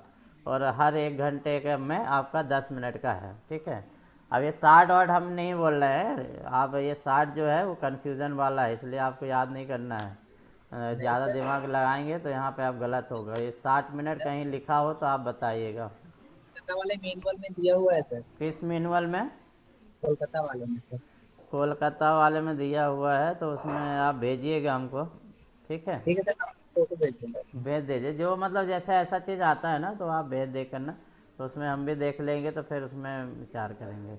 बाकी देखिए नाइट शिफ्ट मैंने कभी किया नहीं हुआ है। नाइट शिफ्ट कौन करता है? कोई तो किया होगा, जो करते हैं वो जानते होंगे। नाइट शिफ्ट किसी ने किया है अभी? हाँ सर किया है ना, 60 मिनट का ही मिलता है। 60 मिनट, ठीक है। तो फिर वो जैसे बोल है जैसे जो किया है तो वो मतलब 60 मिनट का किया होगा तो मिलता होगा, परंतु वो लेटर हमको देखना पड़ेगा किस हिसाब से है, क्योंकि कभी कभी क्या होता है फैक्ट्री के हिसाब से भी चेंजेस रहते हैंगे। तो इसमें ये 2 ही पॉइंट याद रखेंगे, 10 मिनट का वेटेज और आपका 22 से 6 बजे तक। द प्रिस्क्राइब आवरली रेट जो होता है एनडीए का फार्मूला है आपका पे plus DA plus CC upon 200, ठीक है। तो बेसिक पे तो रहेगा, आपका डीए भी रहेगा, आपका सीसी तो मिल नहीं रहा अपॉन 200, ये आपका फार्मूला रहेगा एनडीए का। In the amount of 7 CPC night duty allowance compared to 6 CPC and composition of pay ceiling। अभी जो सीलिंग कर दिया नाइट ड्यूटी अलाउंस की क्या है कि 43,600 तक के मतलब आपको मिलेगा, उसके बाद वाले को नाइट ड्यूटी अलाउंस जो है नहीं मिलेगा। ये सीलिंग ख़त्म होने वाली है, रेलवे ने ख़त्म कर दिया है, ठीक है। अभी डिफेंस में नहीं हुआ है, इसलिए अपना दिमाग नहीं लगाना।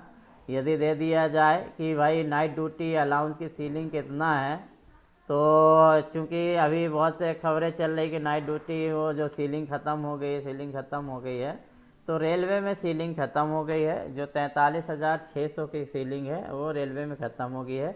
डिफेंस में क्या है, इसकी मांग चल रही है, यूनियन भी मांग रखी हुई है, एसोसिएशन भी मांग रखी हुई है कि जो 43,600 की जो सीलिंग है वह ख़त्म की जाए, जिस प्रकार रेलवे में ख़त्म हो गई है। तो अभी ख़त्म नहीं हुई है, ठीक है। मगर क्वेश्चन यदि आ जाए कि अभी हाल में ही एनडीए की सीलिंग या एनडीए की जो सीलिंग है वो किस डिपार्टमेंट में ख़त्म की गई है, तो आप रेलवे डिपार्टमेंट का आप उदाहरण ले सकते हो कि रेलवे डिपार्टमेंट में जो सीलिंग है वो आपकी ख़त्म हो गई है। बाकी मिनिस्ट्री ऑफ डिफेंस में अभी इसका चल रहा है, प्रस्ताव है, अंडर कंसिडरेशन है, गवर्नमेंट देने को तैयार है और जल्दी ही इसका डिसीजन आ जाएगा 43,600 से। तो आपको क्या याद करना है, आपको यहाँ से 3 पॉइंट याद करना है। पहला 10 मिनट याद करना है, दूसरा 22 से 6 आवर्स याद करना है, इसके बाद 43,600 याद करना है। ये 3 पॉइंट आपको याद करना है इस स्लाइड से, नाइट ड्यूटी अलाउंस। तो आपका क्वेश्चन गलत नहीं होगा। सैटरडे बोनस, जैसे हमने बोला कि workman are eligible for 3.25 hours payment for work not done. देखिए वर्क नॉट डन, ठीक है, वर्क नॉट डन का मतलब समझते हो कि शनिवार को जो है डे वर्क कैलकुलेट नहीं होना चाहिए। जो डे वर्क जो आपको कैलकुलेशन में होना चाहिए वो नहीं होना चाहिए, 3.73 है। तो उसमें आप मतलब काम नहीं भी करते होगे तो उसका भी आपको पैसे मिलते हैंगे शनिवार। तो 3.25 घंटे के एडिशनल दिया जाता है, सैटरडे बोनस के नाम से उसको देते हैं, सैटरडे बोनस। और ये किसके मिलता है, फैक्ट्री एक्ट के हिसाब से नहीं मिलता, अंडर डिपार्टमेंटल रूल। ये जो है अंडर डिपार्टमेंटल रूल के हिसाब से आपको मिलता हैगा, ठीक है। तो अंडर डिपार्टमेंटल रूल में कौन आते हैं, डे वर्कर आते हैं आपके, जनरली डे वर्कर आते हैं।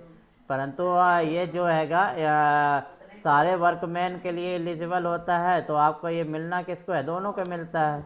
आपका डे वर्कर को भी मिल रहा हैगा और आपका पीस वर्कर को भी मिल रहा हैगा, दोनों को मिलता है 3.25 घंटे का।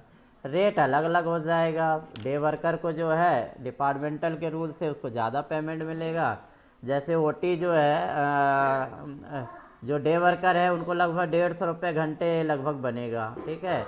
और पीस वर्कर को 70 रुपये 35 रुपये जो भी कैलकुलेशन होता है वो बनेगा, उसको कम ही मिलेगा 1 घंटे का।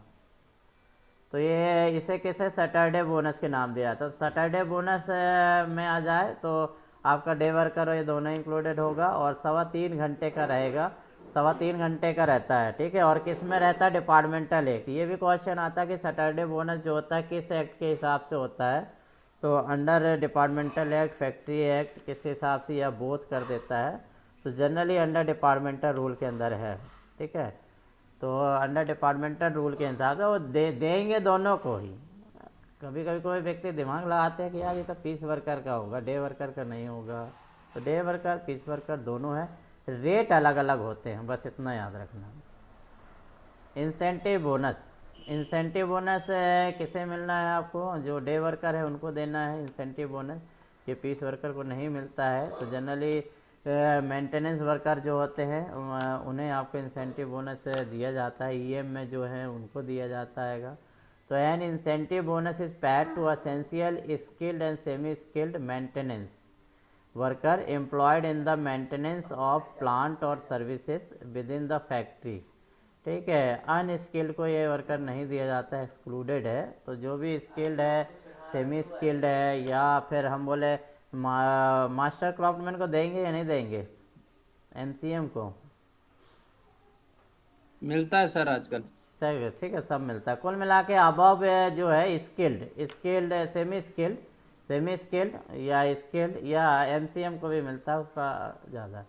तो ये आपका ये सभी को मतलब मिल रहा है सर्विस में इस समय, जो भी मेंटेनेंस वर्कर है। The bonus that is linked with the profit earned by the piece worker. और ये जो इंसेंटिव बोनस मिल रहा है वो पीस वर्कर के अर्नर के हिसाब से मिल रहा है कि पीस वर्क प्रॉफिट कितना होता है उसी के हिसाब से डिपेंड करेगा। पीस वर्कर ज़्यादा अर्न करेंगे तो इंसेंटिव ज़्यादा बनेगा, यदि कम करेंगे तो कम।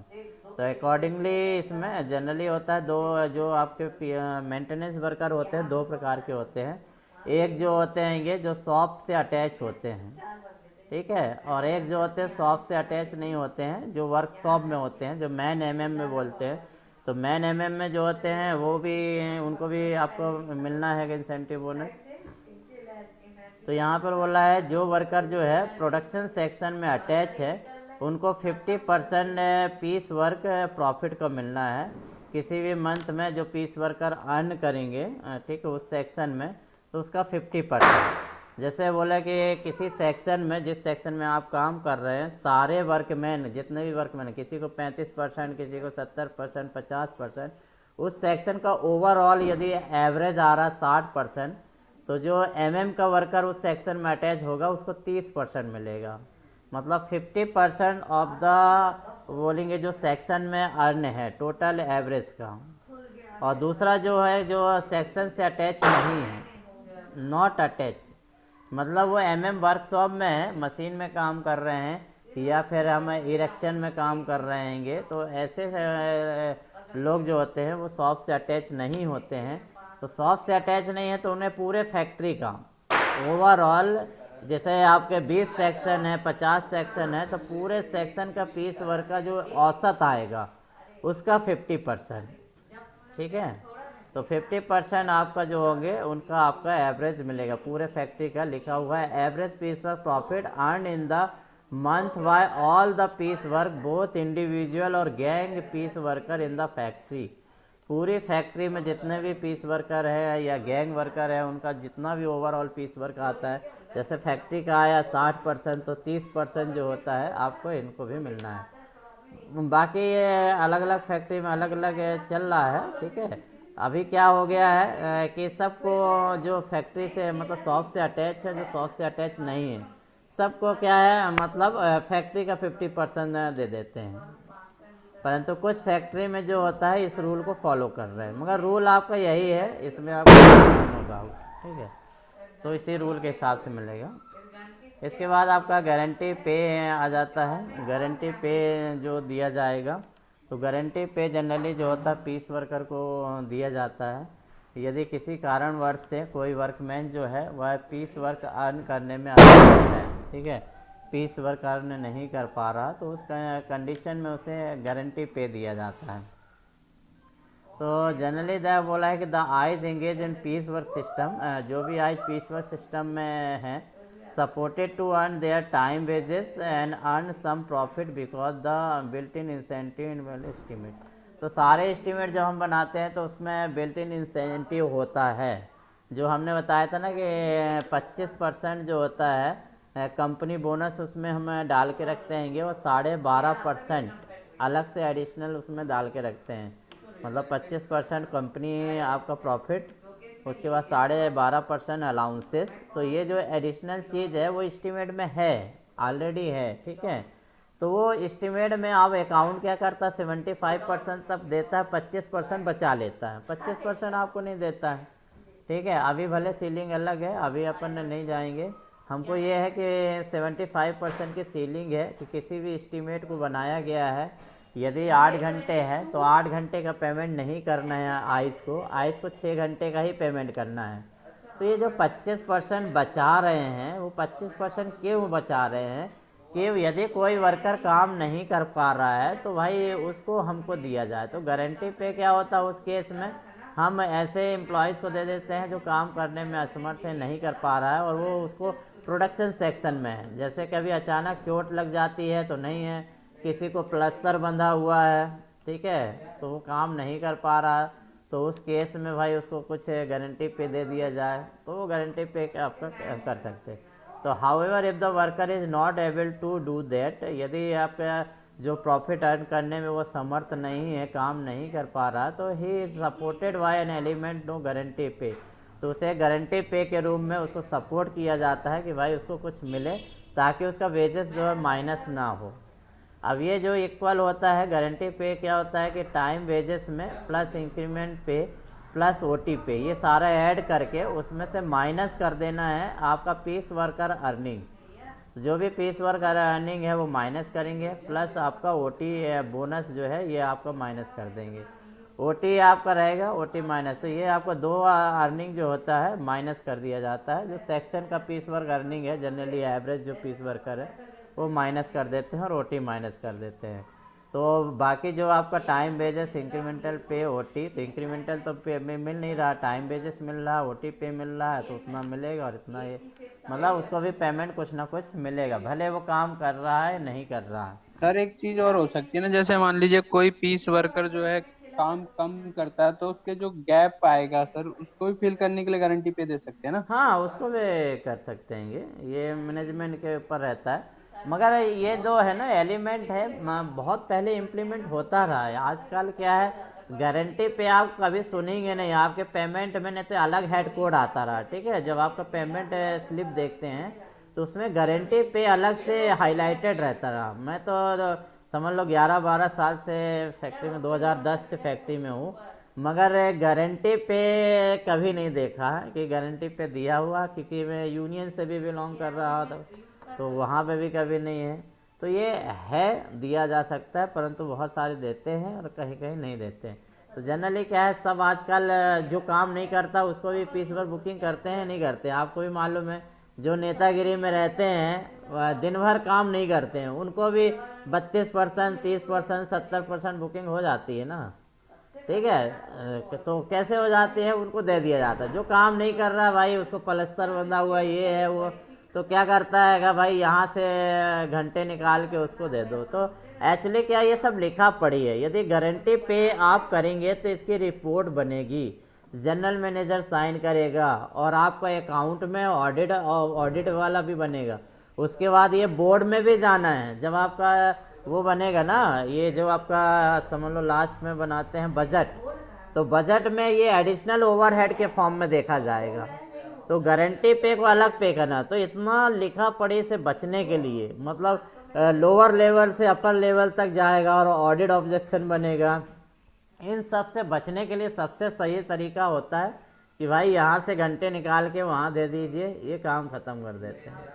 तो ये गारंटी पे आज नाम मात्र का है, ठीक है, ये एक्चुअली एप्लीकेबल नहीं होते हैं, परंतु एज आ एग्ज़ाम में जो लिखा है हमको वही करना है। हमको रियल वर्ल्ड में नहीं जाना है कि अभी क्या चल रहा क्या नहीं चल रहा, हमको उससे कोई लेना देना नहीं है। हमारे किताब में क्या लिखा है, हमने क्या पढ़ाया, उसी में बस ध्यान देना है और उसके हिसाब से गारंटी पे जो होता है वो इस कंडीशन में मिलता है, ठीक है। वो लिखा है, फार्मूला लिखा हुआ है। दिस एलिमेंट पे is admissible only for 2 consecutive month. Generally ये जो होता है लगातार 2 माह तक ही दिया जा सकता है, ठीक है। उसके बाद जो होता है आपको परमिशन की जरूरत पड़ेगी। It would be ascertain whether is due to fault of workman due to some interest problem session of piece work rate. ये भी देखा जाएगा कि ऐसा तो नहीं कि वर्कमैन का फॉल्ट है, मतलब विश्लेषण या अवलोकन करके कि दिया जाएगा या नहीं दिया जाएगा।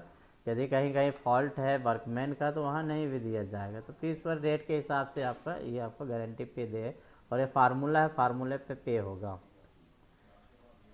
बिलेटेड पेमेंट, तो बिलेटेड मतलब आपको मालूम है कि छूट गया है कोई पेमेंट, तो बाद में जैसे अपन बर्थडे विश करते हैं, बिलेटेड हैप्पी बर्थडे बोलते हैं, भाई छूट गया। वैसे क्या होता है जॉब कार्ड बनता है हर आइस का, जैसे ये वो काम उसको दिया जाता है, हैंड ओवर करते हैं कि आपको ड्राइंग दे दिया कि ये काम करना है, तो आपका जॉब कार्ड बन जाता है, ठीक है। आजकल जॉब कार्ड जो होता है वो कागज़ पे ना बनाकर जॉब कार्ड कैसे बना रहे हैं, ऑनलाइन बना रहे हैं, फीड करते हैं। मगर हालांकि रजिस्टर में लिख लेते हैं कि किस तारीख को आपको काम हमने दिया है, एस्टीमेट में घंटे कितने हैं और आपने वो कब कंप्लीट किया हुआ है, तो वो सारे लिखे जाते हैं। उस हिसाब से वर्क के हिसाब से आपको पेमेंट मिलता है जो भी है। परंतु कभी कभी ऐसा हो जाता है कि आपने वर्क काम किया, ठीक है, परंतु महीने के एंड में जब आपने रजिस्टर खोल के देखा कि सर ये काम हमने किया था, पेमेंट आपको मिल गया, ठीक है, पेमेंट आपको सपोज 30% बुकिंग मिल गई, ठीक है, 30% आपको बुकिंग मिल गई। किसी ने आपको बोला नहीं यार तुम तो ज़्यादा काम किए थे, तुमको तो ज़्यादा मिलना चाहिए, ठीक है। अब आप क्या कैलकुलेशन शुरू कर देते हो कि हमको कौन सा काम दिया था, और आप रजिस्टर में देख रहे हो, क्योंकि यहाँ आपका जो घंटा निकाल के 20% किसी दूसरे को दे दिया। मतलब क्या है, जो दूसरा व्यक्ति काम नहीं कर रहा है तो आपका 50% ने आप काम किया तो 20% यहाँ दे दिया। परंतु आप जागरूक हैं, आपने रजिस्टर देखा, आपने एस्टीमेट में घंटे देखा और आपने कितना वर्कआउट किया है उसका कैलकुलेशन किया। आपने देखा कि हमने 50% का काम किया है, 50% पीस वर्क अर्निंग है और हमको 30% ही मिला, ठीक है। और यदि वो सही पाया जाता है तो उसका क्या आएगा, पेमेंट होना चाहिए। तो उसका पेमेंट होने के लिए क्या है, हमको एक नोटिंग पुटअप करने पड़ती है कि भाई इनका पीस वर्क जो है 20% और बढ़ाया जाए, तो वो नेक्स्ट मंथ में ही एडजस्ट होना, ये आपको मालूम है। तो वो हमको क्या है, जनरल मैनेजर की परमिशन से वो जो 20% छूट गया है वो आपको पेमेंट होगा। तो वो क्या हो गया, उस मंथ में नहीं हुआ, उस मंथ में नहीं हुआ तो अगली मंथ में 10 तारीख तक लग रहा रहता है कि नेक्स्ट मंथ के 10 तारीख तक आपको करना रहता है। तो वो जो पेमेंट होती है उसको बिलेटेड पेमेंट बोलते हैं। तो जनरली बिलेटेड पेमेंट जो होता है वो आइस के केस में ज़्यादा बनता है, बाकी बिलेटेड तो पेमेंट सभी में हो सकता है, परंतु चूँकि हम पीस वर्कर की बात कर रहे हैं तो आपका पीस वर्कर में बिलेटेड पेमेंट का एडमिसिबल है। तो belated payment is work in previous month, जो पहले मंथ में आप किसी मंथ में काम करते हो और उस समय यदि आपका एडमिसिबल नहीं होता है, आपको नहीं मिल पाया है, तो वो बाद में मिलता है। Card will be issue to workman when work is given out, जैसे ही किसी वर्कर को काम दिया जाता है तो एक कार्ड इशू किया जाता है जिसे जॉब कार्ड बोलते हैं या वर्क कार्ड इशू किया जाता है। And this card will be the basic on the wages will be paid. Generally ये कार्ड जो होता है जो पे करना है वेजेस उस पर आधारित रहता है, उस पर आधारित रहता है। मतलब क्या है, जो जैसे एस्टीमेट आपको दिया है कि 8 घंटे का जॉब है तो वो 8 घंटे के हिसाब से जो दिया जाएगा कि भाई कितने जॉब हैं, उस जॉब में आपका विवरण रहेगा पूरा। If at time of payment workman discover, यदि पेमेंट के समय मतलब आपको पेमेंट हो गया, आपको क्या मिल रहा है, मतलब समझ लो पे स्लिप मिल गया, आपने पे स्लिप देखा तो कितने घंटे अपना आउट वर्क है, कितने % आपने कमाए ये आप देख रहे हो और आपको पता चलता है इसमें कुछ गलती है, ठीक है। आप पाते हो कि has not been paid for certain work done during the past month, पिछले महीने में जो आपने काम किया था उसका पेमेंट नहीं किया गया है, आपको ऐसा पता चलता है देखने में। तो will advance report matter to general, तो ऐसे मैटर को मतलब कम से कम एक बार जो है जनरल मैनेजर को आपको दिखाना है। तो जनरली आप टाइम कीपर को बोलते हैं, टाइम कीपर JWM से साइन करके जो होता है अपने DO से, आजकल क्या होता है ये सब पावर DO तक को भी दे दी गई है, तो वो सब अप्रूवल लेकर आपको क्या है अकाउंट को भेज देते हैं, तो वो आपका पेमेंट हो जाता है। After investigation any amount due will either to be paid him on a supplementary payroll, यदि ऐसा इन्वेस्टिगेशन में पता चलता है कि पेमेंट छूटा हुआ है तो वह जो सप्लीमेंट्री पेरोल है उसमें हो जाता है, या फिर आपका नेक्स्ट जो बेज होगा उसमें हो जाता है। फॉलोइंग मंथ मतलब नेक्स्ट मंथ में जो भी होगा, focus necessary by the general manager. Beyond this no violated claim is admissible unless supported by the return order in general manager, यदि चार्जमैन या फिर JWM के द्वारा मतलब यदि कारण मेंशन नहीं किया गया है किस कारण से, तो यदि कारण रिकॉर्डेड नहीं है तो आपको क्या आएगा, बिलेटेड पेमेंट नहीं दिया जाएगा। मतलब कारण होना चाहिए कि भाई जो हमने काम किया है, जैसे आप बोल सकते हो कि एक महीने में आपने 30 जॉब बनाया, एक महीने में 30 जॉब बनाया और एक जॉब जो है आपका 10 घंटे मतलब 10 घंटे का है, तो 10 घंटे का 30 जॉब बनाया आपने, तो आपने कितना अर्निंग किया आप खुद कैलकुलेट कर सकते हो कि 1 घंटे का ये है, हमने 30 जॉब बनाया तो कितने घंटे आ रहा है, और उसके हिसाब से आपको पीस वर्क का फार्मूला भी मालूम है कि पीस वर्क निकालने का, और आप पीस वर्क अपना खुद कैलकुलेट कर लीजिए। आपको लग रहा है कम है तो आप उसको क्लेम कर लीजिए, चार्जमैन को बोलिए कि भाई हमने इतने काम किया है इतने घंटे का, तो वो दिया जाएगा। तो जनरली कई वर्कर से हमने मिला तो उनको बताते हैं कि हमको मालूम ही नहीं रहता है कि जॉब कितने घंटे का है। ऐसा है क्या, आप लोगों को मालूम रहता है जॉब कितने घंटे का है? जनरली सबको मालूम रहता है कि जो काम दिया जा रहा है वो कितने घंटे का है। पीस वर्क रेट ना सर? हाँ, मतलब ये मालूम रहता है कि जैसे आपको जॉब दिया, कोई जॉब आप बना रहे, ड्राइंग नंबर ड्राइंग पकड़ा दिया, रॉ मटेरियल, तो वो जॉब बनाने में कितने घंटे लगना चाहिए ये मतलब चार्जमैन आपको बता देते हैं। जी सर बता देते। हाँ ठीक है, कहीं कहीं कुछ फैक्ट्री वाले बोलते हैं कि हम लोग को पता ही नहीं रहता सर कितने घंटे का है, तो जनरली वो बता देते हैं एस्टिमेट में कितने घंटे हैं। तो वर्कर को बताने से ये फ़ायदा हो जाता है कि वर्कमैन क्या उस हिसाब से काम करता है। जैसे 8 घंटे का जॉब है तो वर्कमैन चाहेगा कि वो 6 घंटे में बन जाए या 4 घंटे में बन जाए, ताकि वो 2 घंटे का जो है वो पीस वर्क अर्निंग कर सके। यदि कहीं पे आपको नहीं बताया जाता है, छोटा जॉब दे दिया, बेचारा वो लगा हुआ है 8 घंटे तक, तो ये गलत है। ये किसी भी आइज का अधिकार होता है, ठीक है, घंटे पता होना। तो यदि चार्ज में नहीं दे रहा है तो आप JW की ये लिखित भी दे सकते हैं आप, ठीक है, आप लिखित दे सकते हैं कि जो मैं वर्क कर रहा हूँ वो कितने घंटे का कृपया कर बताया जाए, तो बताया जाता है।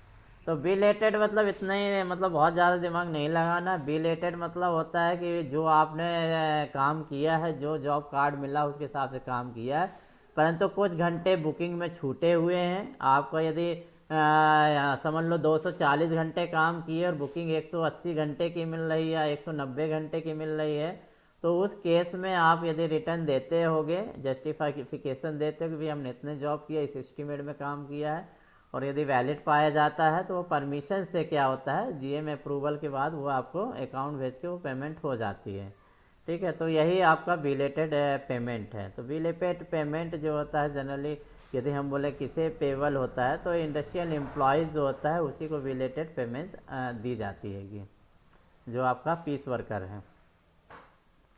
पेमेंट ऑफ वेजेस, तो पेमेंट ऑफ वेजेस जो दिया जाता है वो आपको किस एक्ट से दिया जाता है? जो भी वेजेस आपको दिया जाता है इंडस्ट्रियल एम्प्लॉयज़ को, जो वेज दिया जाता है, चाहे वो डे वर्कर हो चाहे पीस वर्कर हो, उसे जो वेज पे किया जाता है वो 1936 एक्ट के हिसाब से किया जाता है। पेमेंट ऑफ वेजेस है 1936, ठीक है, GK में अच्छे से आपने पढ़ा डिटेल में। The wages for any ways period calendar month in case, तो ये तो आपने पढ़ा हुआ है कि जहाँ पर भी आपके 1000 कर्मचारी या 1000 से ज़्यादा कर्मचारी काम कर रहे हैं, वहाँ पर 10 तारीख के पहले पेमेंट आपको करना पड़ती हैगी। ये फैक्ट्री एक्ट बोलता है, ठीक है, फैक्ट्री एक्ट में भी लिखा है, और minimum payment of wages act जो है, वेजेस एक्ट है, उसमें भी लिखा हुआ है। तो ये फॉलो भी हो रहा है, ठीक है। अभी मतलब PSU के बाद ये नियम अप्लाई नहीं होगा, आप उसको चेंज भी कर सकते हो, अलग मैटर है। If the factory employ less than 1000, तो जहाँ 1000 वर्कर से कम है, काम कर रहे हैं, वहाँ पर जो होता है 7 तारीख तक पेमेंट करना ही है। एक्सपायरी मतलब 8 तारीख नहीं होगी, 7 तारीख से या 7 तारीख के पहले ही पेमेंट की जाएगी। तो जनरली सभी जगह जो देखा जाता है कि कहीं कहीं 1 तारीख को पेमेंट है, कहीं 3 तारीख को, कहीं 7 तारीख को, और कहीं 10 तारीख को। तो अलग अलग फैक्ट्री में अलग अलग रूल्स बने हुए हैं, उस हिसाब से पेमेंट होती है। तो अभी क्या होती है कि 7 से पहले ही सभी फैक्ट्री में लगभग हो जा रही है। खमरिया में पहले शायद 10 तारीख को होती रही, और अभी शायद जल्दी हो जा रही है, क्योंकि अब हमारा रिपोर्टिंग जो है चैनल बढ़ गया है। 7 तारीख को हो जाती है सर अब? हाँ, पहले 10 से होती रही, 10 को, पहले 10 तारीख को होती थी, अब 7 तारीख को। चलो ठीक। एक्चुअली क्या है, अब इनको डाटा को जो होता है लोकल जो आपका हैगा, जो फैक्ट्री यूनिट अलग से बनाए हैं ना, ठीक है, मतलब आपका वहाँ जाना पड़ता है। डाटा अब 2-3 जगह जाता है, बोर्ड तक जाने में टाइम लगता है, इसलिए सब जगह जल्दी। अब हमारे यहाँ भी है 7 तारीख को पेमेंट है, तो बदला 3 ही तारीख को हो गई, कभी 4 तारीख को होगी, वो अलग अलग डेट है, किसी भी तारीख को हो जाती है। सुविधा के अनुसार मतलब वो कर देते हैं, कोशिश करते 7 से पहले करने की। अब्सेंट पेमेंट रजिस्टर जो होता है, जो ये कोई अब्सेंटी है, ठीक है, तो अब्सेंटी पेमेंट भी आपने सुना होगा कि अब्सेंटी पेमेंट भी आपको मिलती है। तो जनरली ये भी आजकल ख़त्म ही टाइप का हो गया हैगा, सब ऑनलाइन हो गया, तो समझ में नहीं आता, मगर अब्सेंटी पेमेंट क्या होती है आपको मालूम होना चाहिए। The factory in the register, factory में जो होता है एक अब्सेंटी रजिस्टर, पेमेंट रजिस्टर होता है, bill record particular for all absentees. Generally जो होते हैं कि जिस पेमेंट जब होती रही, ठीक है, तो वो भाई उपस्थित नहीं है, उपस्थित नहीं, तो उस मंथ का वो अब्सेंटी पेमेंट जो होता है रेगुलराइज करना पड़ता, जब वो उपस्थित होगा वो देना पड़ता था।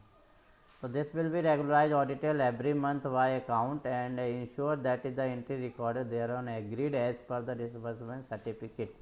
मतलब जो है कोई व्यक्ति जैसे नहीं आया है, अब पेमेंट के दिन नहीं आया, आपसे वो बैंक से पेमेंट होती है, इसलिए चाहे आए चाहे ना हो पेमेंट आपको पहुंच रहा है। ये पुराना पद्धति है कि उस समय क्या होती है कि भाई एब्सेंटी पेमेंट जो होती रही कि 13 तारीख को, मतलब एक तो 7 को पेमेंट हो गए, उसके बाद पता लगा 21 तारीख को भी हो रहा है, 28 तारीख को भी हो रहा है। तो जो अनुपस्थित थे, क्योंकि उस समय कैश होता रहा, तो एक बार यदि बढ़ गया तो उसके बाद दूसरे दिन डेली तो सैलरी मिलना नहीं है। तो एक बार जैसे सैलरी मिल गया 7 तारीख, अब जो 7 तारीख को नहीं आया तो उसको क्या पेमेंट मिलेगी? तो पता चला 14 तारीख 21 तारीख ऐसे 2 एब्सेंटी बना दिए जाते, तो उसमें एब्सेंटी पेमेंट जनरली होते रहे। फिर उसमें आपका क्या होता, डिस्बर्समेंट सर्टिफिकेट बनता रहा कि भाई इन्होंने पेमेंट ले लिया। पहले तो एब्सेंटी हो गया कि इनका पेमेंट नहीं हुआ, जब उनका ले लिया जाएगा तो डिस्बर्समेंट सर्टिफिकेट हो जाएगा, डिस्बर्स कर दिया जाएगा कि भाई इन्होंने पेमेंट ले लिया है। तो absentee on the date of payment of wages paid to absentee payment day. तो जो भी डेट निर्धारित होता है, अब ये बायलॉज के हिसाब से निश्चित नहीं है कि इतना एब्सेंटी पेमेंट ये डे है। तो फैक्ट्री क्या होती है जनरली 7 दिन के ड्यूरेशन में, या पहला जो होता रहा वो जनरली 3 या 4 दिन के ड्यूरेशन में देते रहे कि पहली पेमेंट जैसे 10 को हो गया तो एब्सेंटी 14 को कर देते रहे, 14 के बाद फिर 21 को कर देते रहे, उसके बाद भी ज़्यादा है ये डिमांड रहती रही तो एक फिर लास्ट मंथ को 28 को कर देते रहे। तो 2 एब्सेंटी पेमेंट जनरली रहती रही। तो ये एब्सेंटी पेमेंट मतलब जो पेमेंट नहीं ले पाता रहा वो है, तो ये एब्सेंटी पेमेंट रजिस्टर आपका बनता रहा।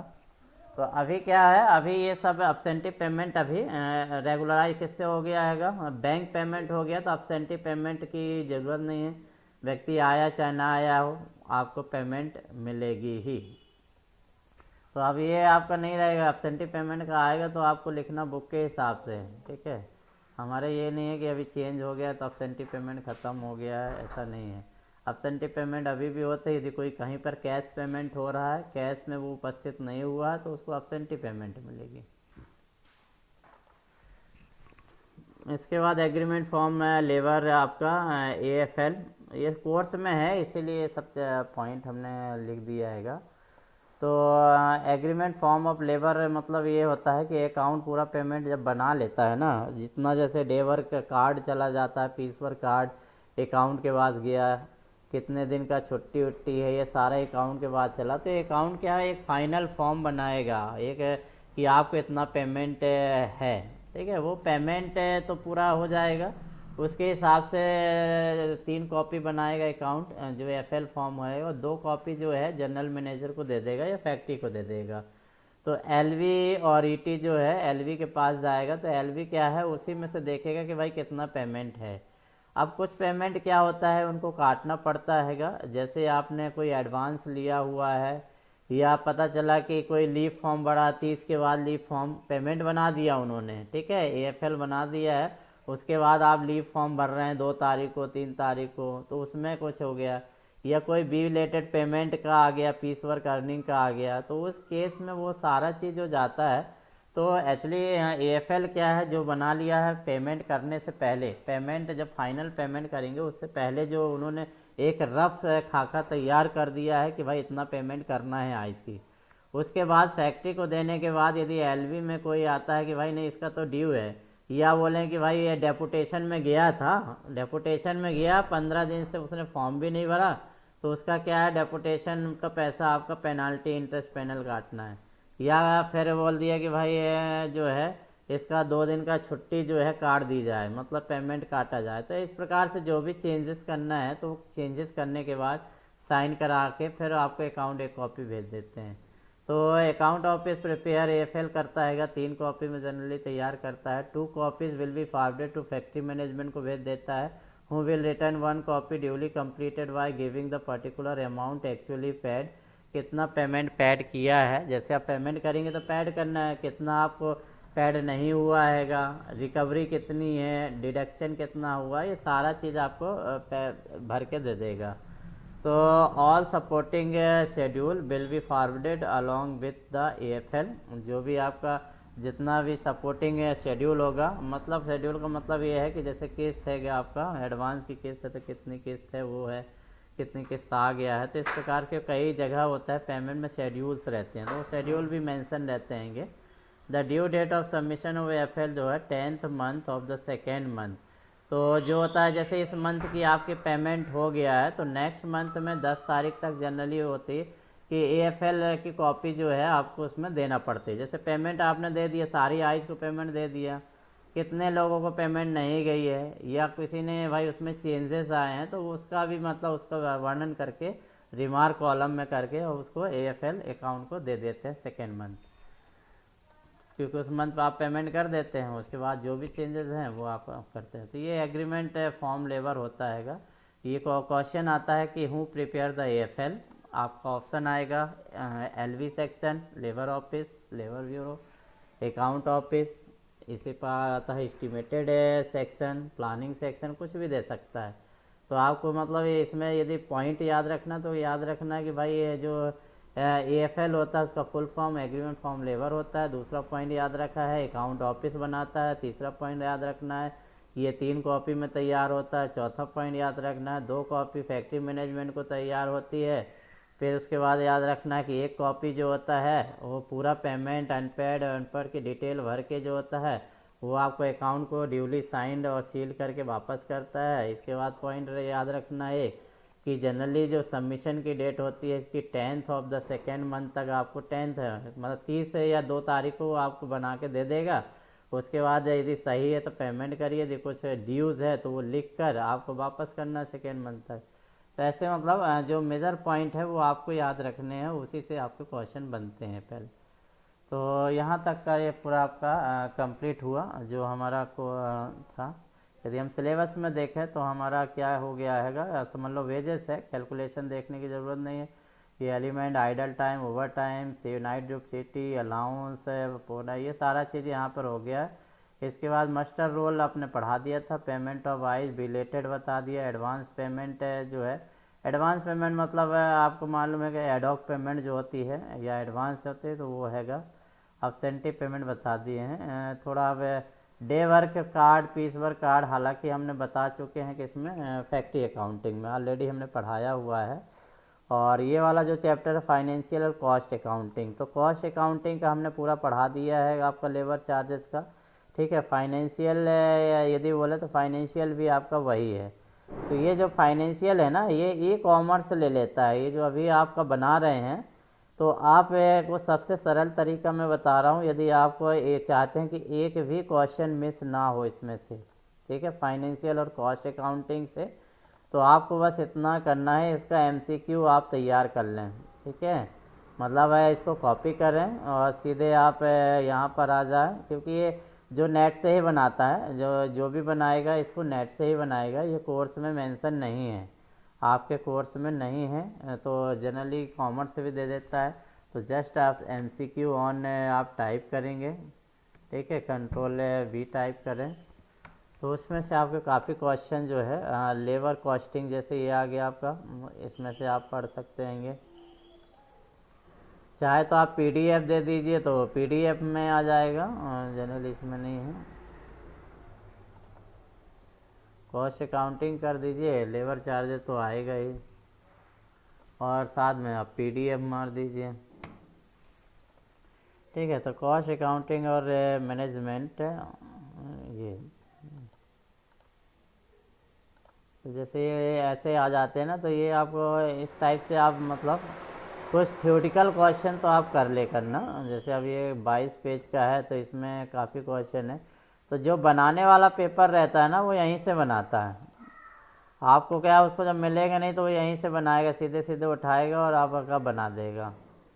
इसमें एक 27 क्वेश्चन आया था लास्ट टाइम जो है, 27 क्वेश्चन लगभग बना था, ठीक है। तो देखो बहुत अच्छे अच्छे क्वेश्चन रहते हैं। ये जो है सब चीज़ है आपके पास है, मोबाइल में आप खुद डाउनलोड करके बाकायदा पढ़ सकते हो, विथ आंसर रहता है आपका, लास्ट में आंसर रहता है। तो एक बार पढ़ने में कुछ नहीं जाता है, आप पढ़ लीजिए। जैसे 230 क्वेश्चन है, इसमें देखिए लॉन्ग टर्म बजट वजट जो हमने पढ़ाया सब है, तो इसी से सब क्वेश्चन बनते हैं, जो आता है कोई एडिशनल नहीं आता। हाँ जी सर, इसको जो आपने डाउनलोड किया है सर इसको शेयर कर दीजिएगा। ओके, ये हमने इसको आपके चैट बॉक्स में डाल दिया, उसको क्लिक कर लीजिए, ठीक है, और डाउनलोड हो जाएगा।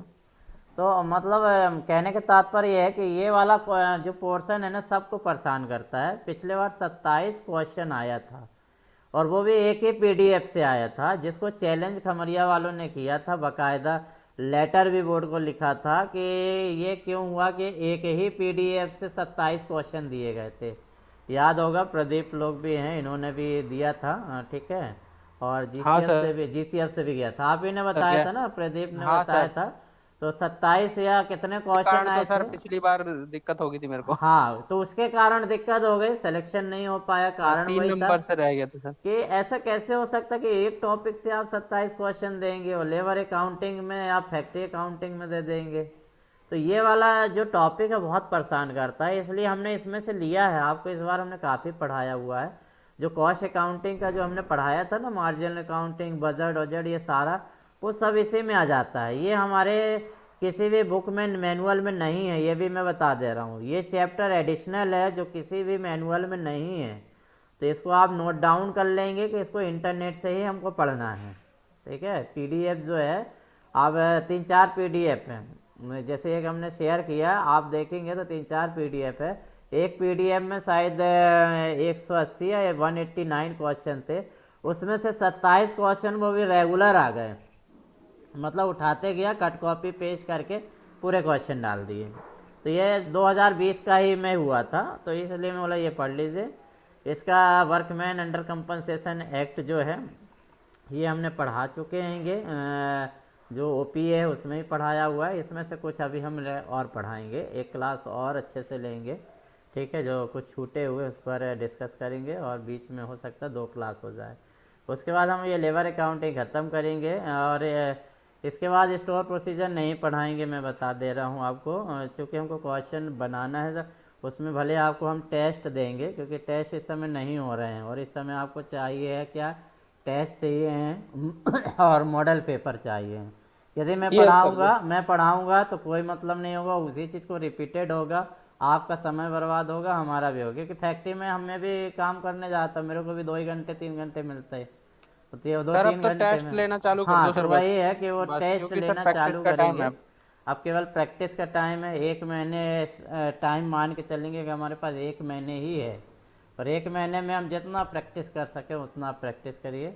ठीक है, बाकी में हम कोशिश कर रहे हैं कि यूट्यूब में जो है, जो ऑब्जेक्टिव वाले हैं उसको मतलब ऑडियो फॉर्म में भी उसमें डालेंगे, तो ताकि आप कान में लगा के काम करते करते सुन सकें। ठीक है, जैसे टाइम नहीं रहता ना कि आप लिंक खोलते हो, फिर ऑब्जेक्टिव लगाते हो, फिर सही गलत आता है, तो वैसे हम कुछ जो है मतलब बोल के उसको वो यूट्यूब में डाल देंगे। तो उससे क्या होगा, आप सुन भी सकते हो, मतलब सुन के बस कान में फंसा लिए तो 100-200 क्वेश्चन ऐसे सुन के ही याद हो जाते। बार बार एक ही रिकॉर्डिंग को सुन लिया तो आप काम भी कर रहे हैं, जैसे खाना खा रहे हैं तो खाना भी खाते जा रहे हैं।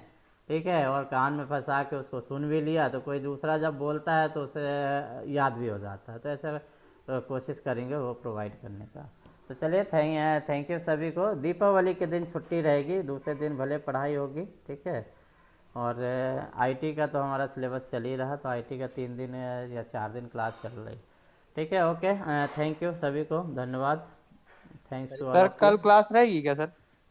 कल जो है, कल क्लास हो भी सकती है, मैं भी ले भी सकता हूँगा। ठीक है, मैं इन्फॉर्म करूँगा आपको। एक्चुअली थोड़ा आईटी की क्लास हमको कंप्लीट करना है, तो आईटी की क्लास होगी। तो यदि टाइम रहेगा तो मतलब क्लास तो अभी 2 क्लास आपको देना है लेबर अकाउंटिंग की, आप निश्चिंत रहें, 2 क्लास हम देंगे अभी आपको। हाँ सर, उसके बाद फिर टेस्ट दे लीजिए। हाँ, उसके बाद टेस्ट रहेगा। ठीक तो है हो सर, सकता है कि कल भी आपको टेस्ट मिल जाए और दीपावली के दिन भी एक टेस्ट दे दे।